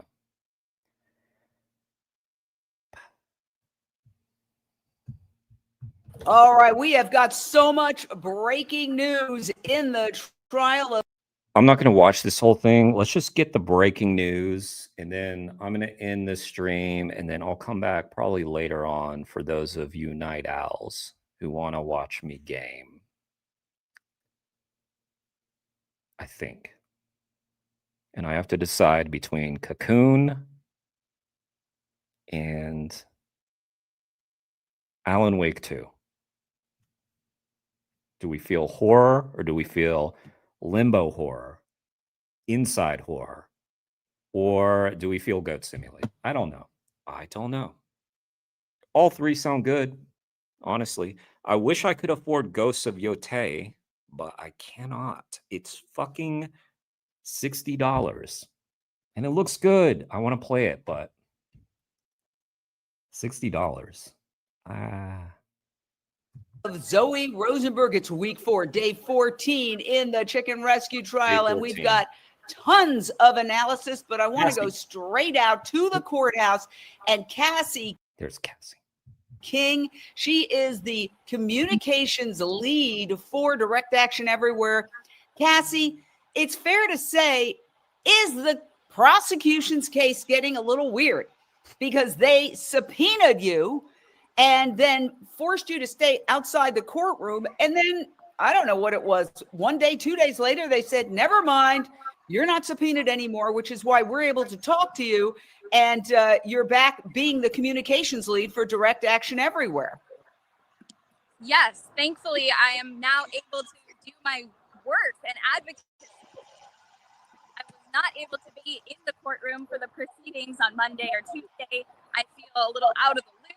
But today, you're going to have to put your phone closer to your face. Sorry. Go ahead. Well, I feel a little bit out of the loop because I was not able to be in the courtroom on Monday and Tuesday because of this subpoena. But Tuesday, they withdrew the subpoena for me. So I'm no longer on their witness list. I'm no longer sequestered.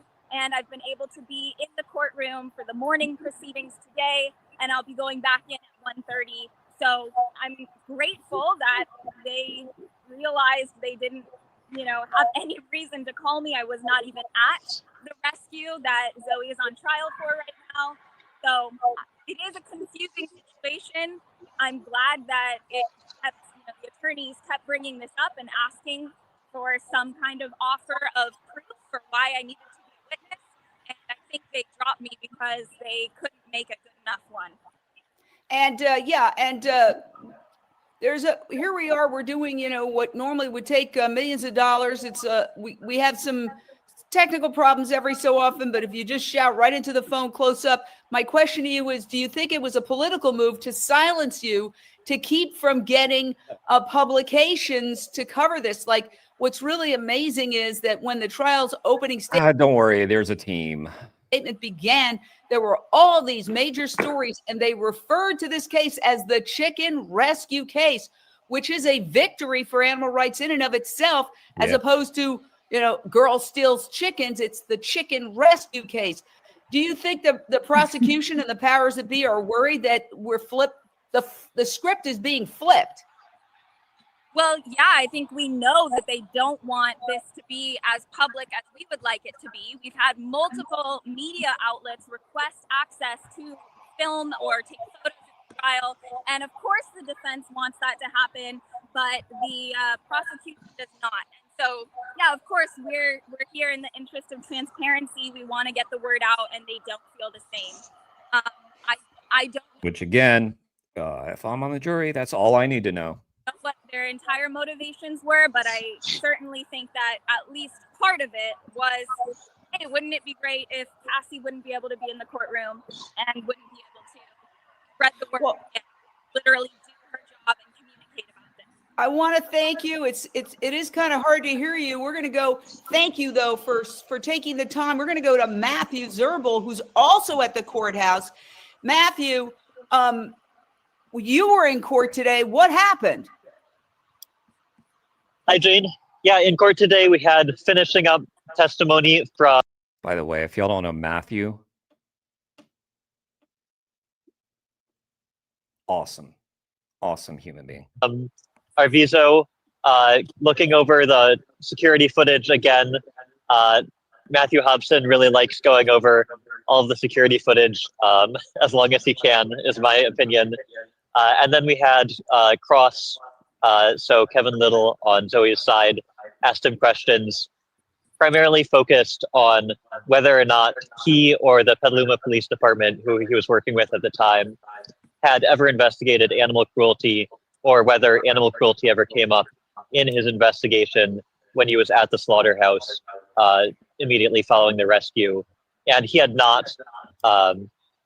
So that was the majority of the discussion on Cross.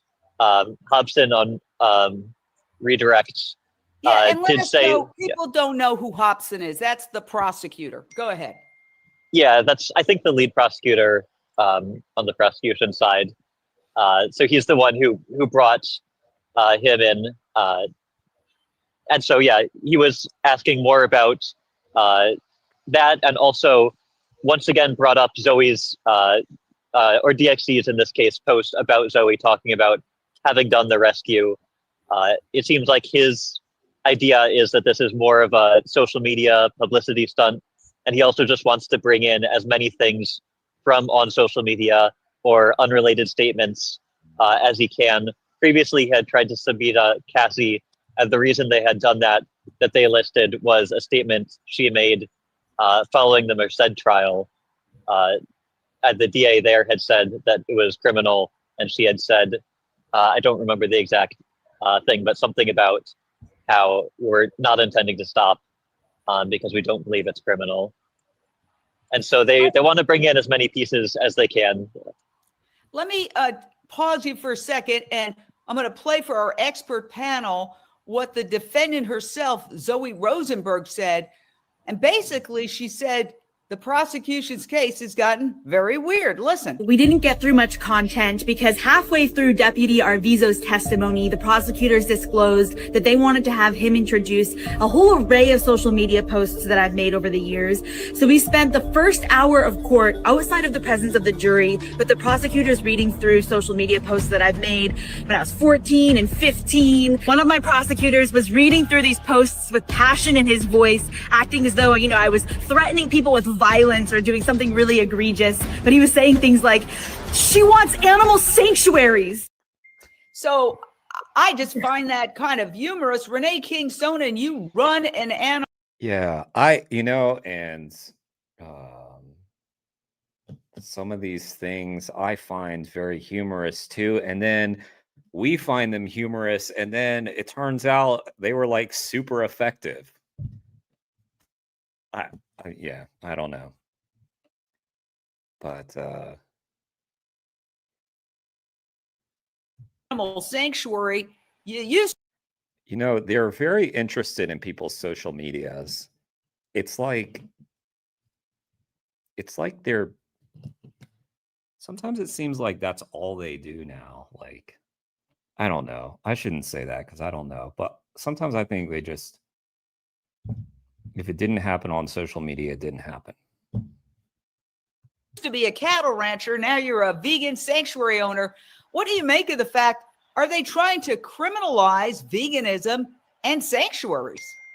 I absolutely think they are trying to villainize sanctuaries, vegans.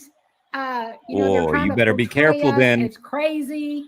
That we don't have any credibility. And I could just hear in Zoe's voice when she was talking about how they were talking, using all this, enthusiasm and passion in their voice to really vilify, Zoe. The fact that they're going into her social media back when she was 14 years old is, they're like scrambling, aren't they? Yeah. So what you're saying, Renee, is that it does seem a little desperate. Sounds a little desperate? Unbelievably desperate. Jane, you and me. We used to be a cattle ranch, and I know, just from the way it used to be with us, how, this is a protective bubble they're in. These folks, I was just on an interview earlier. What's when up? you go to these Steven, sale right? barns, Steven. it is the good old I can boy be vegan. What's mentality. you change your name? We don't mess with that. And, we are knocking on the door of messing with that. And, they're going to do whatever they can to sanctify their holy grounds. Yeah, doggo. But what I mean is that I feel like law enforcement prosecutors, it's like, I feel like they spend more time on like Twitter and Instagram than it seems like they do a lot else. And I feel like maybe I shouldn't say that, but it's just been kind of my impression from some of these trials. They just seem to be hyper focused. I think you're making an incredible point. I know that Cassie King is close to Matthew. I'm hoping maybe you could walk over and try to join Matthew's live. And Matthew, you could just explain the questions that we're asking, because I think you're going to get a better signal. So Yeah, thank you. And you get to that see makes behind sense. the curtain. You'll have to jump off. Yes. So you'll just hear Matthew, our question, and then ask Cassie And then to answer. shut up, Matthew. We're not Matthew. We're gonna ask you the question. You don't speak. Keep your mouth shut, Matthew. I hope he's watching this. Matthew has watched my channel like once or twice that I know of. I know he's busy, but wouldn't that be great if he was watching this? Matthew, you keep your mouth shut, right? We're bringing Cassie in. Answer that question. But while she's walking over, what I'd like to do, oh, there she is. Okay. So come a little bit closer, Cassie. Thank you so much for signal that. at the courthouse seems so bad during these streams. Our question to you He is, wants you to come a little closer. this seems more like the prosecution is trying to put veganism and animal rights on trial in general, as opposed to what Zoe did in specific. We've heard that the prosecution was asking potential jurors if they're vegan or they know any vegans, and then using their peremptory challenge to get rid of those people. So now it's not, are you vegan? Do you know any vegans? Did they really ask that? That's crazy. Your thoughts on that, and if you could explain that, Matthew. Get anyone out of there who's met a vegan before outside of trolling them in a live stream. Yeah. I predict in the current political climate in the US that veganism will be reclassified as terrorist by the current regime in power. That's true, Stephen. You haven't changed it. You didn't. Sure. So she can just relate it to me, and then I can say it to you. So she was saying the prosecution seems to be trying to broaden the idea of what's on trial from specifically Zoe and her actions to the broad idea of Zoe and her whole set of beliefs, and what your response is to that. Yeah, after hearing what they wanted me to speak about, some social media statements that I've made or statements I've made in another trial. Her audio is still not great. That's great. Where, by the way, people were acquitted for rescuing chickens from a slaughter truck. So pretty similar to this case. I would agree with that. It seems like they're trying to bring in a lot of social media statements from me, from Zoe when she was a child, things that just are completely not relevant to the very public facts of what happened in this rescue. And it seems like, again, they're very focused on beliefs and just animal rights in general rather than the actual facts of the case. Yeah, I mean, during the Sonoma trial for Wayne, they asked every witness, "Are you a vegan?" As if it wasn't obvious during the trial, but maybe it wasn't. I thought it was pretty obvious. There was, by the way, one non-vegan witness, but otherwise everyone else was, and they were flabbergasted. They seemed not to know what to do when she was like, "No, I'm not vegan." Anyway, yeah, I just don't know how you can be this like speaking about potential jurors, how this could fly over your head. I don't think it has. I'm sure the jury knows this is an animal rights group. Well, thank you so much for stopping, Cassie. I appreciate you and Matthew being there live at the scene. I want to bring in our attorney, Justine Block. Good to see Cassie on the stream. Cassie's an awesome person. Matthew's an awesome person. Very cool people that they've got on this live. I mean, it's not a crime to be a vegan. You cannot criminalize people who are vegan. If anything, we can make an argument as a vegan myself, 600 gallons of water per day, I save by being vegan. My carbon footprint is much lower. I could make a very good argument that I'm healthier than the vast majority of people my age. I'm doing less to contribute to climate change, habitat destruction, wildlife extinction, human world hunger, human disease. So why are they demonizing animal agriculture in general? Because in Sonoma County, there is this bias against vegans because they have this, farm,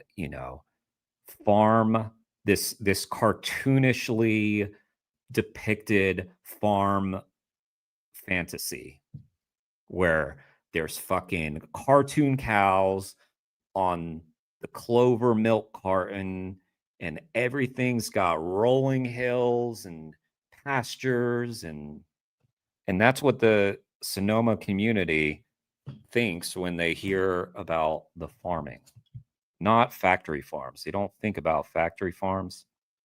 And because of this whole J campaign, which unfortunately did not succeed, there was a huge backlash, a lot of money poured in from the animal exploitation industries to defeat that measure and turn people against the crazy vegans. And but super liberal. Yeah. Very blue community. Unmute. There you go. You got it. Forgive my incessant sarcasm when I speak about it. What's going on here, in my view, from what you've presented so far and what we've seen in the trial, all the way from the prosecution using peremptory challenges to get vegans off the jury, to their opening statements, to what we're talking about here about is this weird with bringing up these old social media posts from when Zoya was a tween. It is going to their bigger picture of framing the general belief system of Zoe. They're framing the defendant as going after the animal ag, that they have to prove their case. They have to prove the elements of the charges against her. And for the trespass misdemeanor charges, the trespass is related to property rights with the intention, where the defendant has the intention of interfering with, obstructing, or injuring a lawful business and occupation. So they're focused on the whether she is interfering with the business, and what the defense is trying to do is no, you're not. You're going down this too big, broad belief system to get to this specific element and the specific intent. So with proving the case, the prosecution has to prove the actions and the state of mind when there's an intent element to a crime. And the defense is saying, no, this is the narrow intent is that she intended to rescue these chickens that were sick and injured. So they're trying to narrow it. Defense is trying to narrow this to deal with the specific intent that Zoe had at the time of these alleged crimes. And the prosecution, while they're presenting their case now, is trying to broaden it and make it more general. So you're seeing this conflict. Yes, and the Purdue Rescue Trial X feed, which is run by Direct Action Everywhere, for which Zoe Rosenberg is an animal cruelty investigator. They're saying that the defense is saying that the prosecution is leaning too hard into Zoe's general beliefs rather than her specific intent. The judge says animal rights are very important in this case. That's a quote. And that a lot of their argument is appropriate, and maybe even more so once Zoe testifies. The defense attorney, Caraway, says it's not an issue thus far and wants to know there's a limit in how broadly the prosecution can go into Zoe's generally deeply held beliefs, especially given that they meet the qualifications for a religious belief, which is not allowed to be used as evidence of wrongdoing. So I want to bring in our other panelist, Lindsay Baker. You're a vegan. Does that make you a criminal?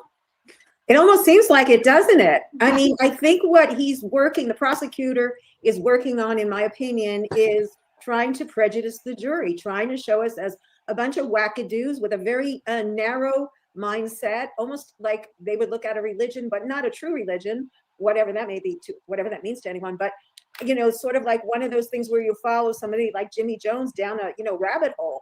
I mean, I think that's really what he's trying to do, is make us seem like the oddball out. I have someone very close to me who is not vegan, and we constantly conflict about, he's telling me what a low percentage of the total population is vegan as a justification to continue to eat meat.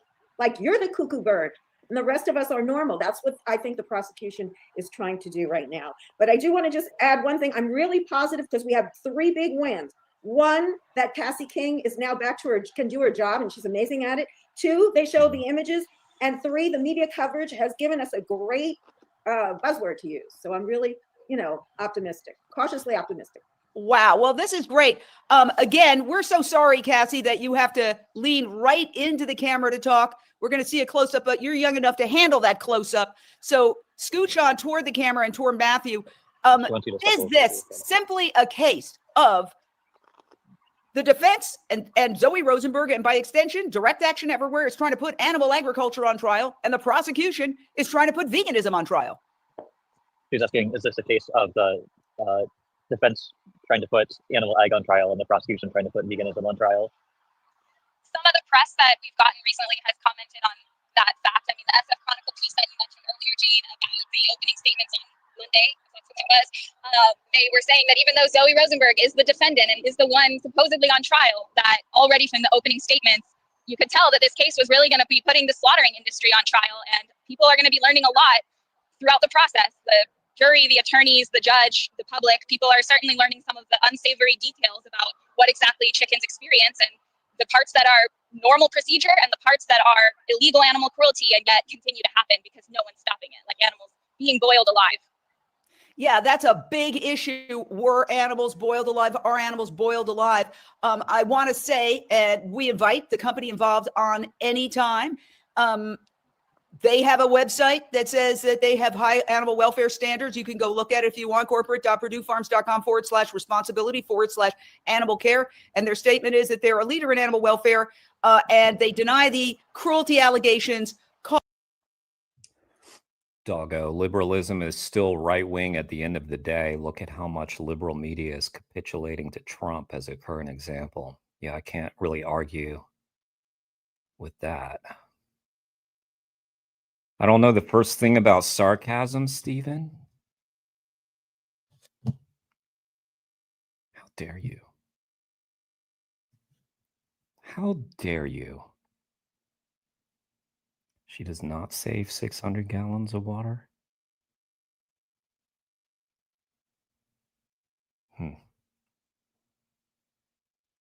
The numbers are rising because the population is rising. The numbers would be rising higher if she weren't vegan, of course. But I get your point. I commented on the population earlier during this stream because it was just days ago. I was looking at the world population, and there's like a live counter. I don't know. You can look it up, like Google it, and there's like a website that's counting. And the population goes up like 1 person every second. So we're approaching 9 billion people on the planet. And I've seen some like scientists have estimated that we might max out, if our world even survives that long, at like, I don't know, 10.5. I could be wrong. Don't quote me on that. But yeah, there's a lot of people. Calling DXE a radical group with the agenda to end animal agriculture. And on that, I think everybody can agree. Essentially, this, if you boil it down, the court, the prosecution, the police, and by extension, most of the media treats animal agriculture as an essential industry. And on the other side, in this David and Goliath battle, there are vegans, animal activists, and others who are saying, no, it's not an essential industry. It's a destructive industry. And yes, it shouldn't. And so that is the epic battle. But within that battle, there is this specific battle where this young woman has put her own life on the line. She faces up to half a decade behind bars, and she has a lifelong illness from childhood. And she says going to jail could mean it's a life or death situation. So ultimately, Zoe Rosenberg is putting her life on the line to make this case that animal agriculture is a destructive industry, not an essential industry. I want to bring in Tiffany Brunelli, who is a former law enforcement investigator turned direct action. She was in the emergency room like a week before the trial started, maybe less than a week, with serious issues. And she chose to carry on. And you'll notice she has the tube, the feeding tube, because part of her stomach, I know all this secondhand, third hand, whatever, but so I'm not the expert or anything, but as I understand it, the way it's been explained to me is that part of her stomach is paralyzed. And so she can't digest food at a normal rate. And it's a big issue. And it could be a serious issue in prison. Everywhere member. Your thoughts as you're listening to all this? It's a serious issue outside of prison. Could be even more serious in prison. Yes, Jane, thank you. And I'm also following the Twitter feed. I don't know if I can give an update for a second on what seems to be going on in court. Go ahead. I thought court was at lunch right now, and it starts back at 1:30. Well, it says 6 minutes ago, but it looks like one of Zoe's attorneys, is really doing a good job on cross-examination of the responding officer on the 11th or 12th that responded to the so-called break-in. And he's really asking him, were you aware of Zoe's complaints to the Petaluma Police Department previously about animal cruelty? No. Did you have any? Just reading y'all's comments and getting depressed because of your astute observations. Did you check the chickens when you were at the slaughterhouse? No. That wasn't sarcasm, by the way. You guys seem to be firing on all cylinders. I mean, it's just depressing. Did you notice that there was 4,000 chickens in one truck? No. You didn't look into the trucks and interact with the chickens? No, not at all. So it seems like he's really scoring a lot of great points. Zoe's attorney Little. He was also the attorney that represented Alexander Paul, and Alicia Santerio. Yes. Yeah. Well, yes. That's another point. One of the defenses that Zoe Rosenberg wanted to bring in was the necessity defense. She has said she tried many, many times to report what she calls criminal animal cruelty, including allegations she made of chickens being boiled alive to authorities, and they did not investigate. So here's what's really interesting. And maybe I'll go back to Renee on this. This is a prosecution witness. And all the trolls on the Zoe posts, they're always like, you stole, you should have done it legally. You should have done this thing there's a process. Zoe followed the process, reported all the stuff, the law enforcement, the authorities, those who are supposed to be doing their jobs don't fucking do it. They don't do their job. So she rescued animals. Correct me if I'm wrong.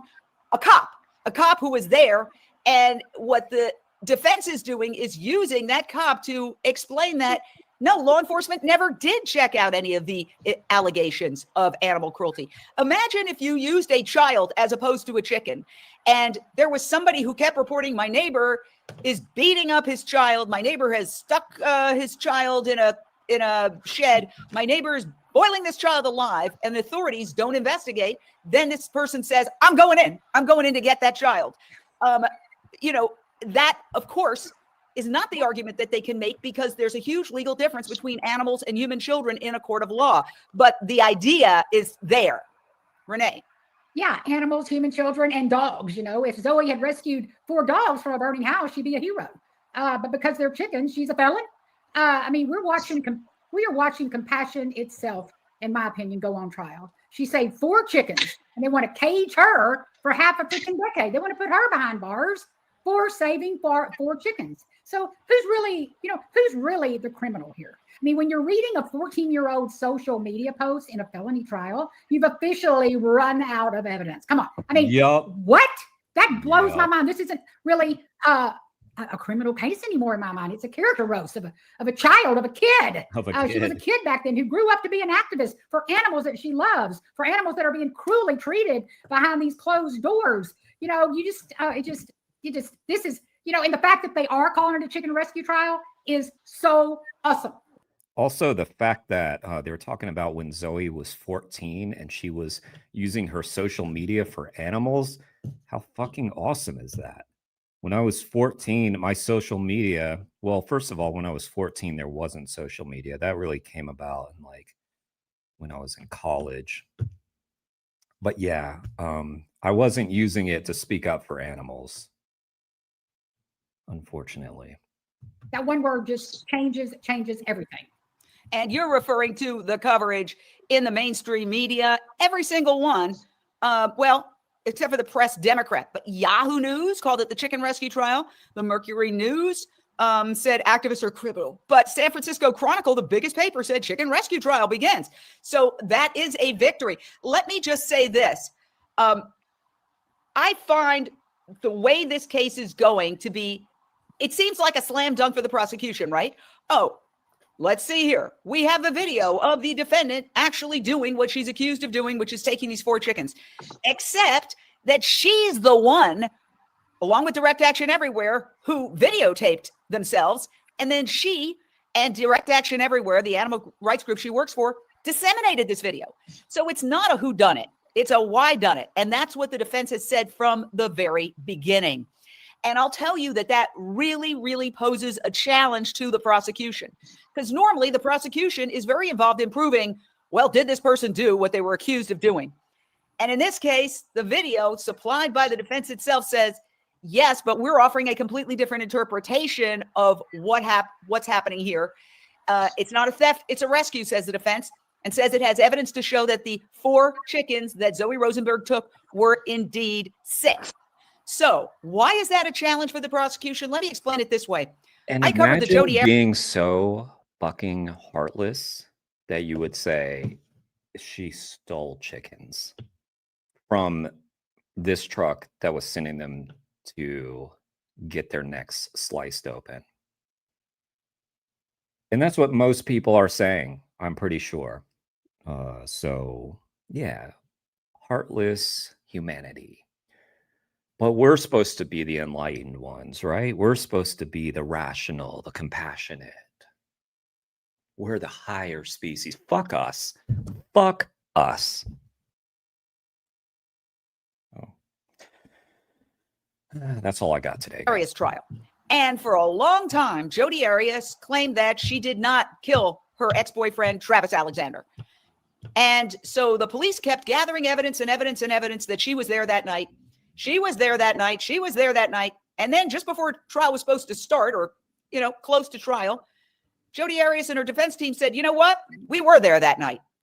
That essentially threw all the evidence that the prosecution had gathered out the window, because she's saying, yeah, I was there.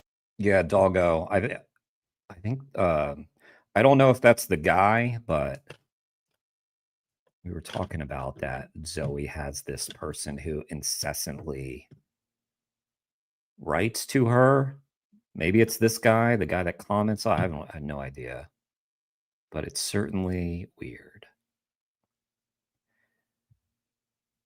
And yeah, I mean, speaks of a strange fascination / obsession, and it's probably just the fucking someone who works at the company. Who knows? So then they had to completely refocus their case to prove premeditation, that she had planned to be there. And the way they did that was the prosecutor went through hundreds of hours of interviews and found evidence that she had called an ex-boyfriend to borrow some gas cans. And that proved premeditation because she borrowed the gas cans. Prosecution was able to successfully argue in order that she could fill up and never be caught on a surveillance camera driving to her ex-boyfriend's house. So she had the gas cans with the gas. She didn't. But that was a stroke of genius that he found that one little evidence that was hidden in hundreds of hours of interview. Because other than that, she'd already said, yes, I was there, but it was self-defense. So these are the kinds of things that it's an elaborate chess game. So the fact that Zoe Rosenberg and her defense team aren't saying, no, we weren't there.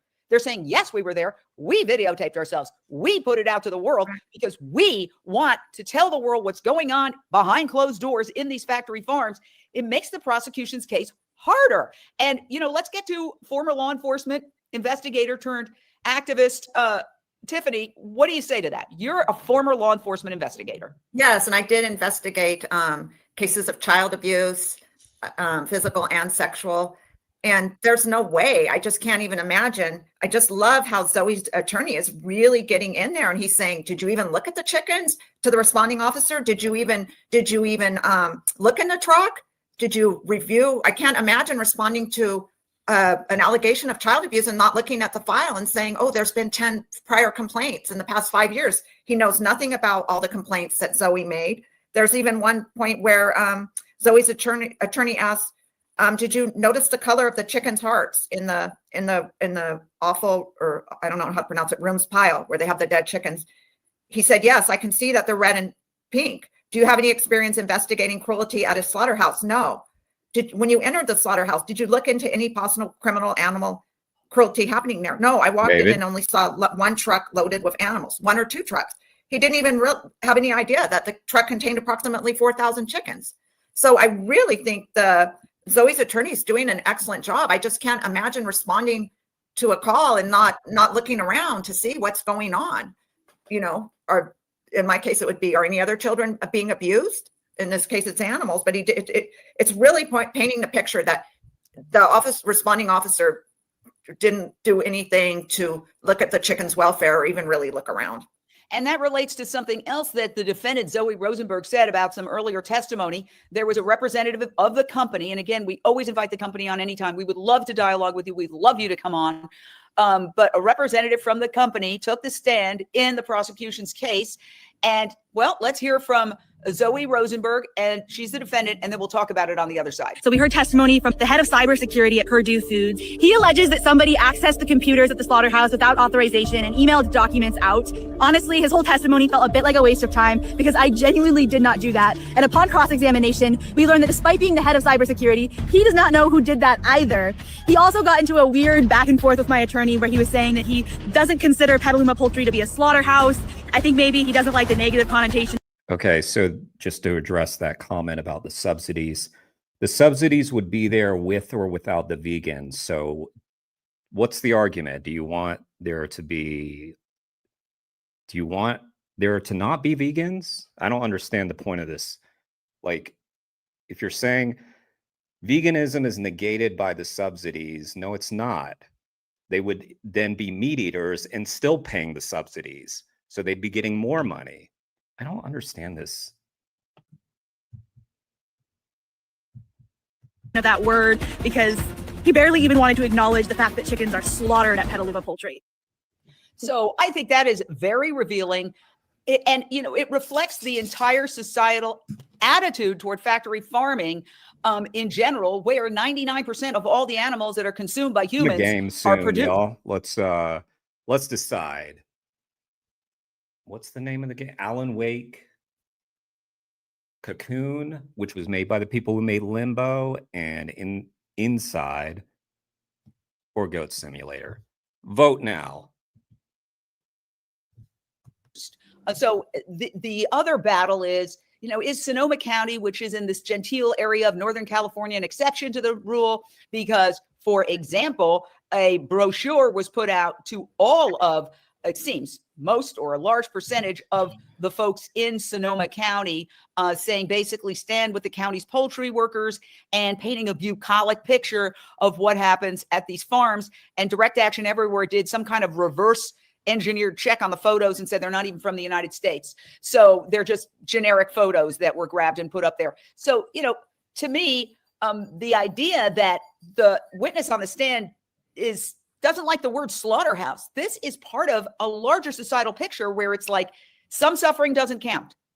And you know what they say, the basis of all evil in general is when people decide some suffering doesn't count, whether it's people of another background, whether it's women, whether it's children. Once you decide, well, their suffering doesn't count, then you're essentially giving yourself a pass. And the way you do that is by using terminology, okay, that doesn't paint a picture of what's happening. So when people eat pigs, they say they're eating pork or they're eating bacon. They don't want to really look at the fact that there is an animal that suffered a horrible life and experienced a terrible death. And Americans eat approximately 66 pounds of pork per year per person. So there's a lot of pig eating going on, but people are not looking at it that way. So indeed, in many ways, animal agriculture is on trial here. Renee, do you think that because they did offer Zoe plea bargain numerous times, just like they've offered the other defendants plea bargains and they were turned down, most of them turned it down. There were a few who did take plea bargains. But do you feel that there's any regret over this? Well, I believe that the prosecution has to be regretting the fact when you really look at the big picture, because when the mainstream media is now calling this a rescue trial, that's a big win for us, you know, because the narrative now is centering around rescue. I mean, yeah, I think they're doing some, they ought to be doing some regretting. I think it's going to backfire because the world at large can come to Unchained TV or other places on social media where they're showing this footage. You know, the world is seeing the footage. The jurors may not be able to see it, but others can. So it's being, you know, it's being framed this way. I mean, come on, historic. I mean, they have access to it. That doesn't mean they're seeing it. They're seeing, what is the shit that I see on TikTok? Oh my God. Like, the stuff that gets pushed to us is so inane on social media. Good friend of mine just completely cut social media out of their life, and they seem very happy. The only reason I stay on there is because it is a good tool for activism. But is it? Is it? It is. It is. But is it? It's also, I have friends who argue that it's the reason why we don't do more activism, because we get too much on our phones. We stay on our phones and then we feel like we're doing something when we're not really doing something. But at the same time, social media is doing something. I'm torn. I'm very torn about it. So it's a tough answer.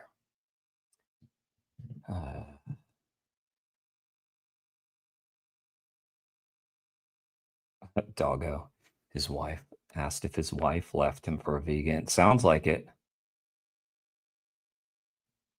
It's spooky season, so Goat Simulator. What if I just squirrel with a gun? I think I could download that, actually.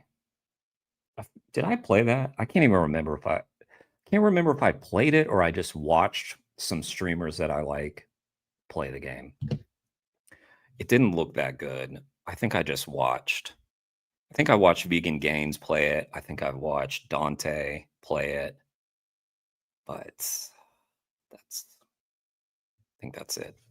I don't think I played it. It looks terrible. I don't know about Goat Simulator. If y'all vote for Goat Simulator and then I negate your votes and just decide what I want to play, will y'all be mad?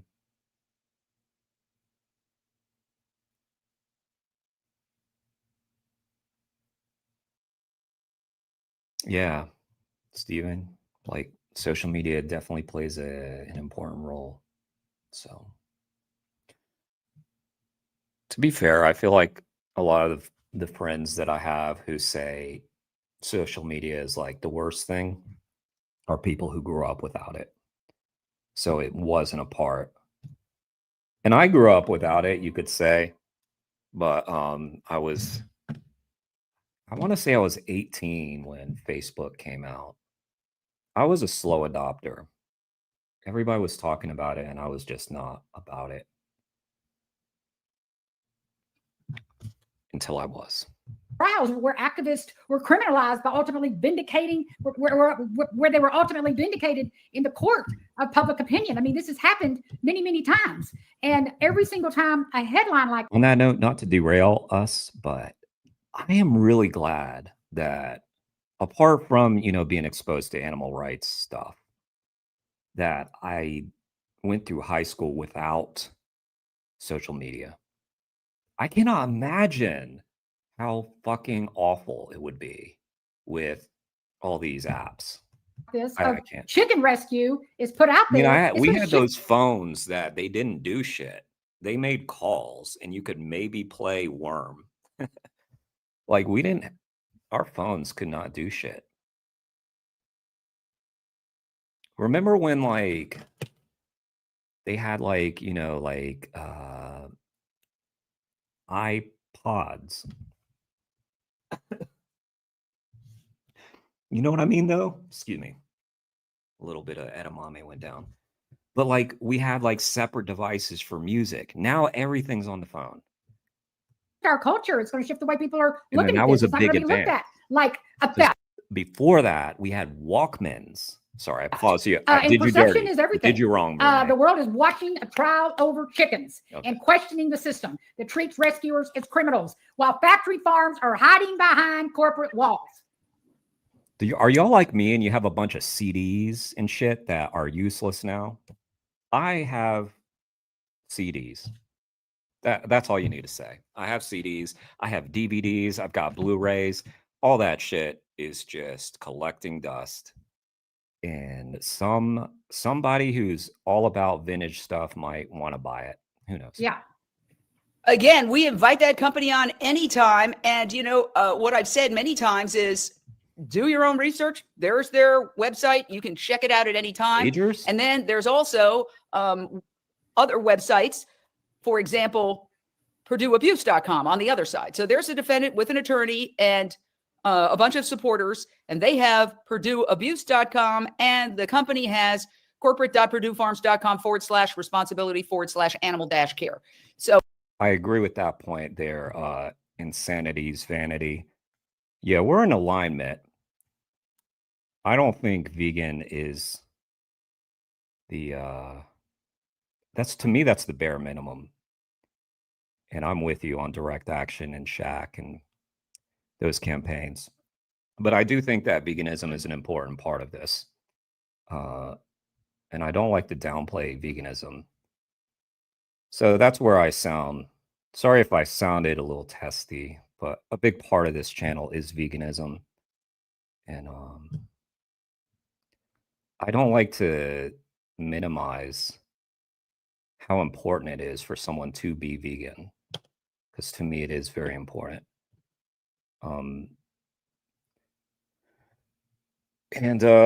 Yeah, I don't know, that's not what this channel is about, as being vegan being the only thing. This is more to inspire other vegans to be activists, and activists to be better activists and more active activists. So yeah, but anyway, Goat Simulator, I should do it. But what if we're feeling like horror?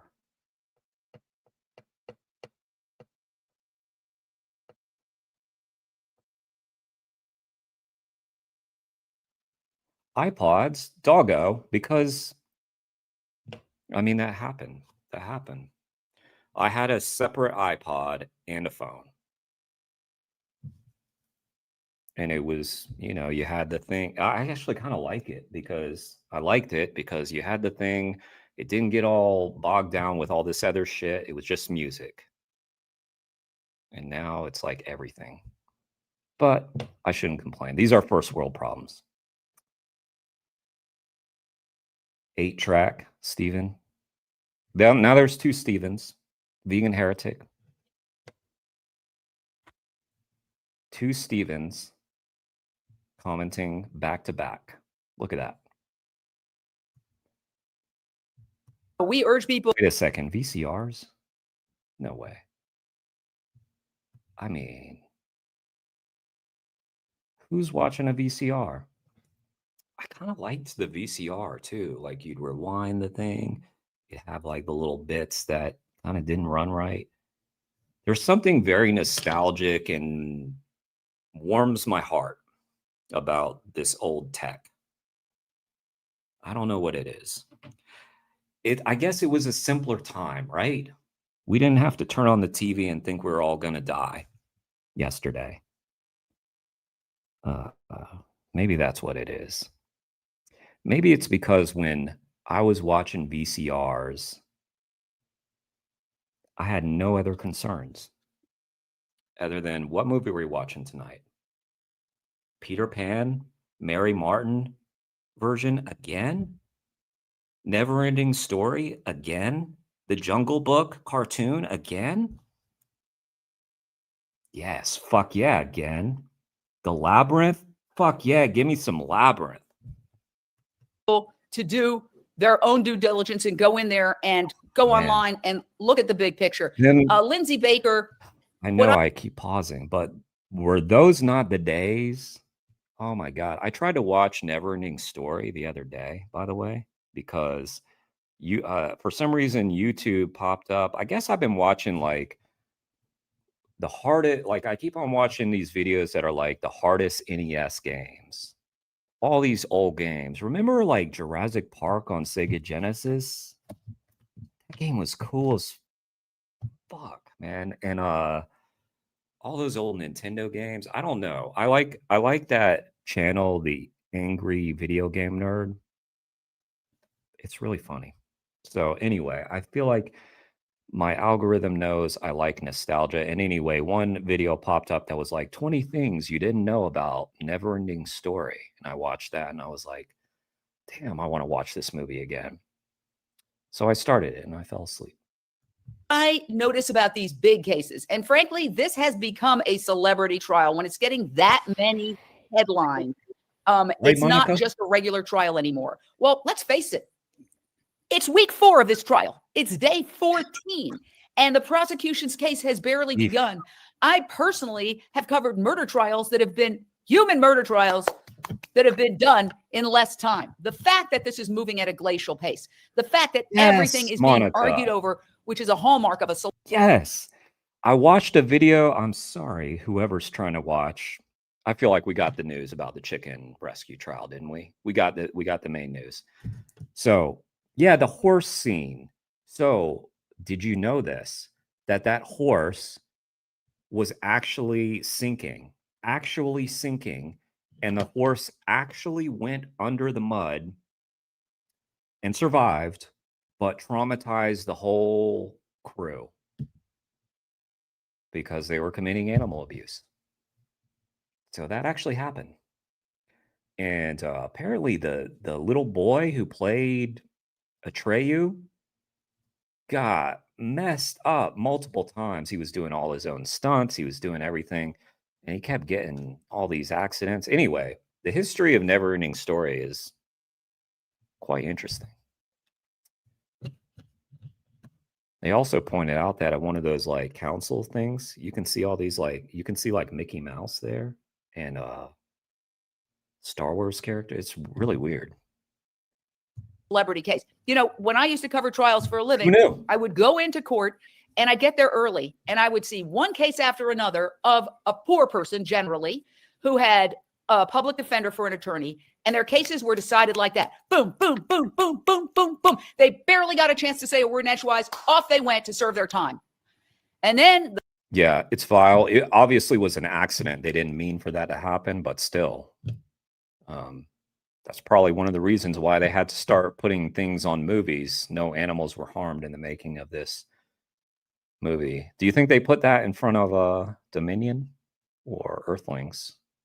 the celebrity case that I was there for would come in and everything slows down because you have high-powered lawyers or very good lawyers on either side. I mean, you've had the district attorney really looking at this case very, very closely. The Sonoma County district attorney, the very person that Zoe Rosenberg and her team have been trying to get to investigate the allegations that they've made of animal cruelty at a variety of factory farms in Sonoma County. So you have a top flight team on one side, and you also have very good attorneys on Zoe Rosenberg's side. And then you have a highly controversial case. So this has become a celebrity trial. And one of the things I know about covering major celebrity trials, because I've covered many of them, is that they are runaway freight trains. And you never know what's going to happen. There is no way to predict the outcome of something like this. There really isn't. She was arrested in November of 2023. I mean, this has been going on for 2 years. And now the trial itself has been going on for 4 weeks, and we're barely into testimony. What does that tell you, Tiffany Brunelli? Yeah, I was sat on a selection for a murder trial. I wasn't selected, but I don't even think the jury selection That's the Unchained TV video. Just posting it again. took as long as it Since we might be took. cannibalizing their views. Like that movie that Steven likes. Cannibal Holocaust. That's why you are the way you are, Steven, which is awesome. And Jane, I'm kind of the Twitter X monitor. Yes. And I do want to add that, wow, the prosecution is continuing to object to Zoe's attorney's questions of the responding officer, and the judge is not going for it. And that he's letting Zoe's attorney continue to ask the questions. He's overruling it. And I do want to add, this is from Tuesday. I do want to say that I think that this judge is taking this very seriously. According to this case, according to the Purdue Rescue Trial Twitter account, Zoe's attorney makes a general argument that the prosecution is leaning too hard into Zoe's general beliefs rather than her specific intent. The judge then says that animal rights are very important in this case, and a lot of their argument is appropriate and may become even more relevant once Zoe testifies. But then he goes on later, the judge says he notes that this is one of the most tricky cases he's handled, and says to both sides that he will rule as best he can. So I'm getting the feeling that the judge knows that he's taking this more seriously than just 4 chickens supposedly rescued. I think he knows that this has broader consequences. It does have very broad consequences, which is why Unchained TV has committed to cover this every single day. We're going to be back tomorrow. Remember, Wednesday's court is dark. Lindsay, I want to get your thoughts. We've gone through a lot today, and I'd love to get your big picture thought on where we are in this case. Well, I just want to go back to say that I think we're in a very good position. And the reason I think that is it's already proven, in my opinion, it's already obvious, let's say, it's already obvious to any person of intellect that would be on a jury that what Purdue, and this is me saying this, not the network, what Purdue is putting on their website as animals being treated humanely is so obviously shown not to be the case right there. And that's the crux of why Zoe went in and took that action, because she had no other way to show the public and the police, the authorities, everyone. She had no way to show what was going on in there. She had no choice. This was the only way. And once that's proven, they can't help but find her innocent. That's my opinion. And one more thing, the fact that the policeman did not check out anything to me shows that he, and I can't prove this, but it shows that he had already been talked to. This is what you do. You go in there, you stop what she's doing. You don't have to worry about anything else because he didn't check anything else. So we'd have to ask Tiffany if that could be true or not, but I was just wondering. Your thoughts, Tiffany? Yeah, I mean, the cross-examination of the responding officer by... Hell yes, Stephen. Thank you, Stephen. That was nice of you. Movies that serve the bodies and stolen secretions at their buffet shouldn't get to use no animals. Yeah, exactly. Glad Jane Velez Mitchell is covering this. Yes.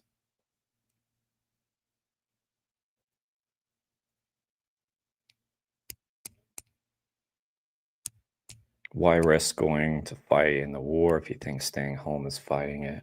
Yeah, you have a point. Yeah, you have to get off your butt too. I'm always like sort of, it's funny with like the interviews where I'm keeping someone on YouTube and we're advocating people in a way to get off of it in some sense. It was a funny moment the first time Wayne and I did a podcast, and he was like, the most important thing you can do, and he was on mine. He was on my, it'd be one thing if he did this on his, but he was on my podcast. He said, the most important thing you can do is stop watching. I was like, wait, no, finish the interview. But you'll see the point. I think we can do both, though. Social media is important. It should not be the only thing we do. But if it's the only thing you can do, it's better than nothing. Zoe's attorney, it goes on and on and on. And he never... Not everybody's going to do direct action. That was one of the points that Peter Young made, who obviously big champion of doing direct action. He was just like, I've come to realize not everybody is built that way. And it's not a slight to anybody that's not going to do that stuff. Some people just have other considerations. It doesn't even he looked, it doesn't even appear he looked at anything. And they keep they asked him, they even asked him, Zoe's attorney asked, during your time at the Sonoma County Sheriff's Office, did you know if they ever did anything about all her prior complaints? He said, I'm not able to respond. Obviously, he didn't even bother to do any research before, a quick computer search before he went out there. Well, this is a fascinating development. Again, we started our case asking the question, is the prosecution's... I mean, another argument for social media is just like, I feel like anytime, like, you can just go anywhere and you just see everybody's staring at their phone. Well, if that's where the eyeballs are, we need to be in all the spaces. It's like, go to any like city, any big city and ride the train. That's all. People on their phone, staring at their phone. It's like nobody even looks up. Case getting weird. And the reason I ask that is they subpoenaed Cassie King along with Paul Picklesheimer, and I'll show their faces again. And then lickety split, they unsubpoenaed them, or at least unsubpoenaed Cassie. Paul Picklesheimer is hardened criminal Cassie King. Paul Picklesheimer.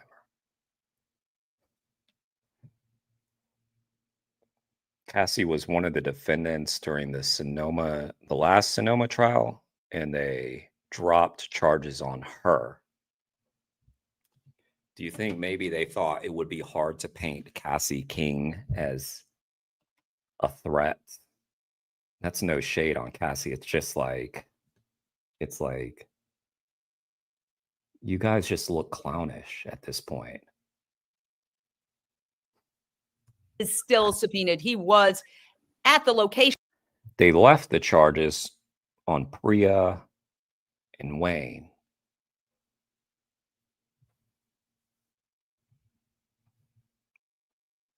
That night.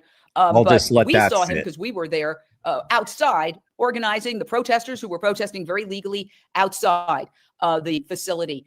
So that's one weird aspect. And the other weird aspect is of the prosecution's case that they're reading outside the jury's presence. So the jury is excused and the prosecution is reading Zoe Rosenberg's tweets from when she was 14 or 15. She's 23 now. So I mean, that's when I said that's strange. First of all, if you're reading the jury's presence, case that they're reading outside the jury's presence. So the jury is excused and the prosecution is reading Zoe Rosenberg's tweets from when she was 14 or 15. She's 23 now. So, I mean, that's when I said that's strange. First of all, if you're a juror, you have to go out there and then you have to sit in a holding area and wait without being part of the trial because this argument is happening outside of the jury's presence. So you heard Zoe saying that he's reading this in a very dramatic fashion. You know, posts that she made when she was 15 talking about animal sanctuaries. Well, first of all, I think it's important to point out that Zoe Rosenberg does run an animal sanctuary called the Happy Hen Animal Sanctuary. And she created the sanctuary when she was just 11 years old with the help of her mother, who is a veterinarian, who is also a witness in this case. There you have the Happy Hen Animal Sanctuary. So I guess they're arguing whether or not they can bring those in. I guess that would be why the jury wasn't there. They're still squabbling over like what can be brought in, including, what was it, Facebook posts from Zoe or Twitter or something from when she was 14. Sanctuary. So the fact that she's tweeting about creating sanctuaries when she's 14, well, gee, she had already created one. If anything, that shows she's a very, wow, you know, at the age of 14, what were we doing, right? My point, Jane, exactly my point. I was not doing shit when I was 14 to help the world. What was I doing?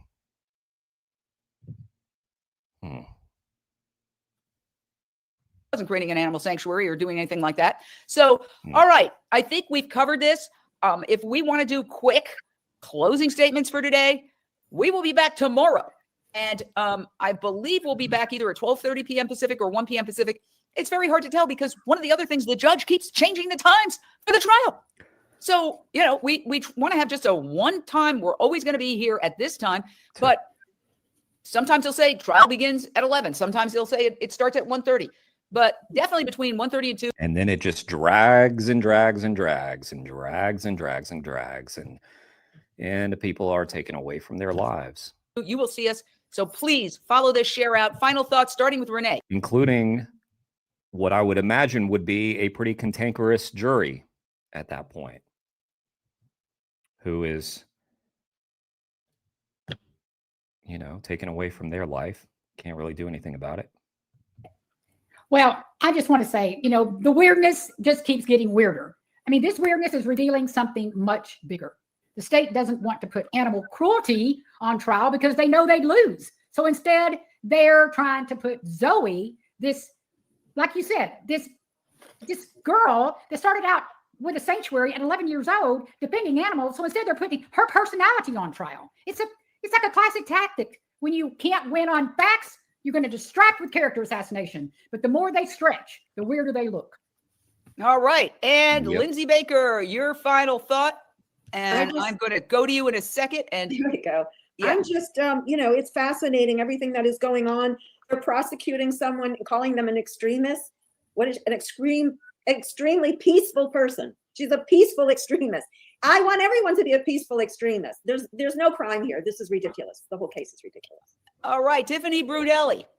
I'm just feeling very hopeful today, Jane. I'm liking the judge's rulings today, and I'm liking that. I was reading that he squashed the gag order on Cassie. I'm feeling much more optimistic today, and I feel like, why is the prosecution bringing up stuff since Zoe's been 11 years old, yet the defense isn't allowed to use any of the animal cruelty videos from like the last 3 years, except for the rescue? So it's really, that part is really upside down to me also. Like, yeah, that was really well said. You can talk about things she did when she was 11, but well, we don't know. I don't know what the outcome of that was. He was reading that outside the jury's presence.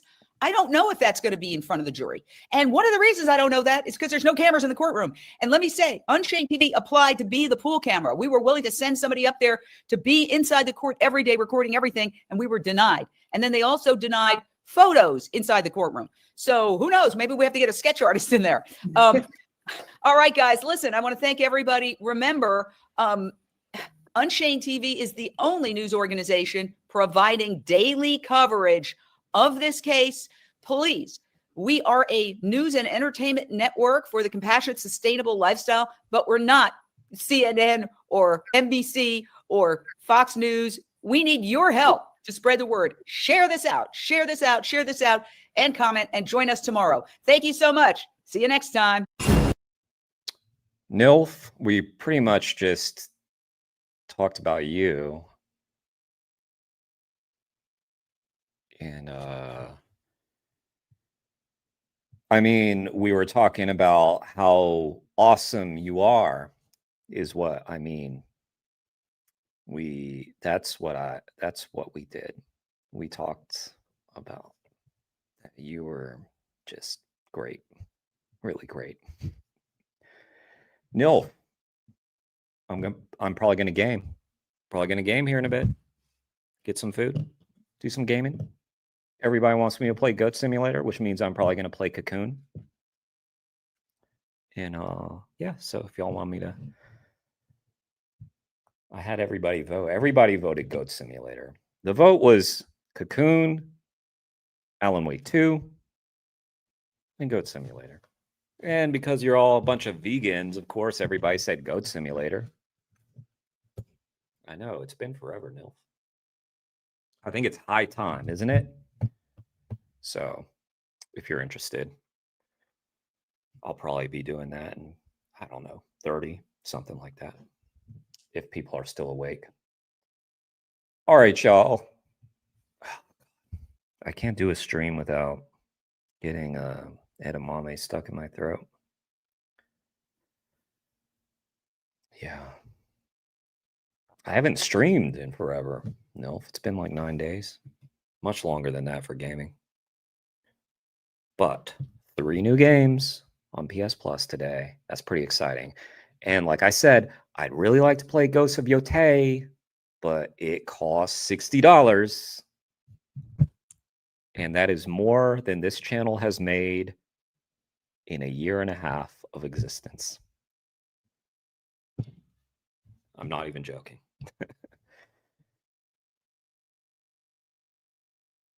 Well, I don't know if part 1 matters. I read a summary of a review which said it makes part 1 look like a rough draft. That's what IGN said. So IGN says, fuck Alan Wake part 1. That's what they said. Their words. All right, y'all. Thanks for hanging out. It's been fun. We've learned, we've grown, we've laughed, we've cried. We've mostly cried. We've choked on edamame. At least one of us has. And we talked about NILF. A lot about NILF.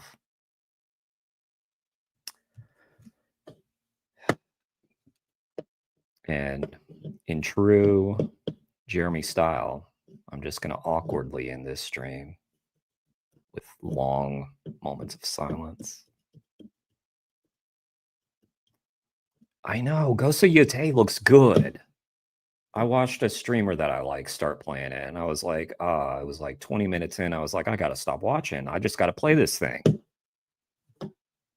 Thank you, Monica. Thanks for being here. And we talked about Never Ending. Before we go, Nilf, have you seen Never Ending Story? And tell me your thoughts before we go, before we wrap up. I need to know. And just in general, if you want to share your thoughts on the 80s and 90s. Yeah, Tsushima was good. Some people talk shit on Tsushima. I thought it was pretty good. Nilf, this is why we talked about you. We knew. We had that idea. All right. Well. Yeah. Well, I'm excited for you because you've never seen Never Ending Story. Now go watch it. Change your world. It'll take you back to a time of simplicity and innocence. Back to a time when we were just kids. No worries in the world. Except, what movie are we going to watch tonight? And that movie was very often Never Ending Story. But not you. Why not you? I know. $70 game. It's just, is it 70? Cool Borders 2, Crash Bandicoot. Hey, I played some Crash Bandicoot. I don't know what Cool Borders 2 is, but it sounds like maybe a snowboarding game. And I'm down. Oh, do y'all remember Wave Runner on N64? We all became expert what do you call those things? Wave runners? I feel like there's a different word for them. I forget. Anyway, we all became experts. I was watching Empire Strikes Back too, but that was later. I watched that later. And do y'all remember Star Fox? Man, N64 was the shit. N64, I got that for Christmas, and it was the greatest Christmas of all time. Of all time, because nobody could get the N64. Remember that? Remember that? I was like that kid on Christmas Story. Remember? He didn't get his BB gun, and then he did get his BB gun. Well, that was me with the N64. I didn't get the N64. Oh, what's that? Oh, what's that over in the corner there? Looks like a box. And there was fucking N64 in that box. My mom had all her friends looking for N64s, and one came through. Thank you, Mom. I love you, Mom. All right, we'll end on that note. Mario 64 was the shit. And Zelda. Yes, Zelda. And Star Fox. Oh, all right. Good night, guys. We'll go game later.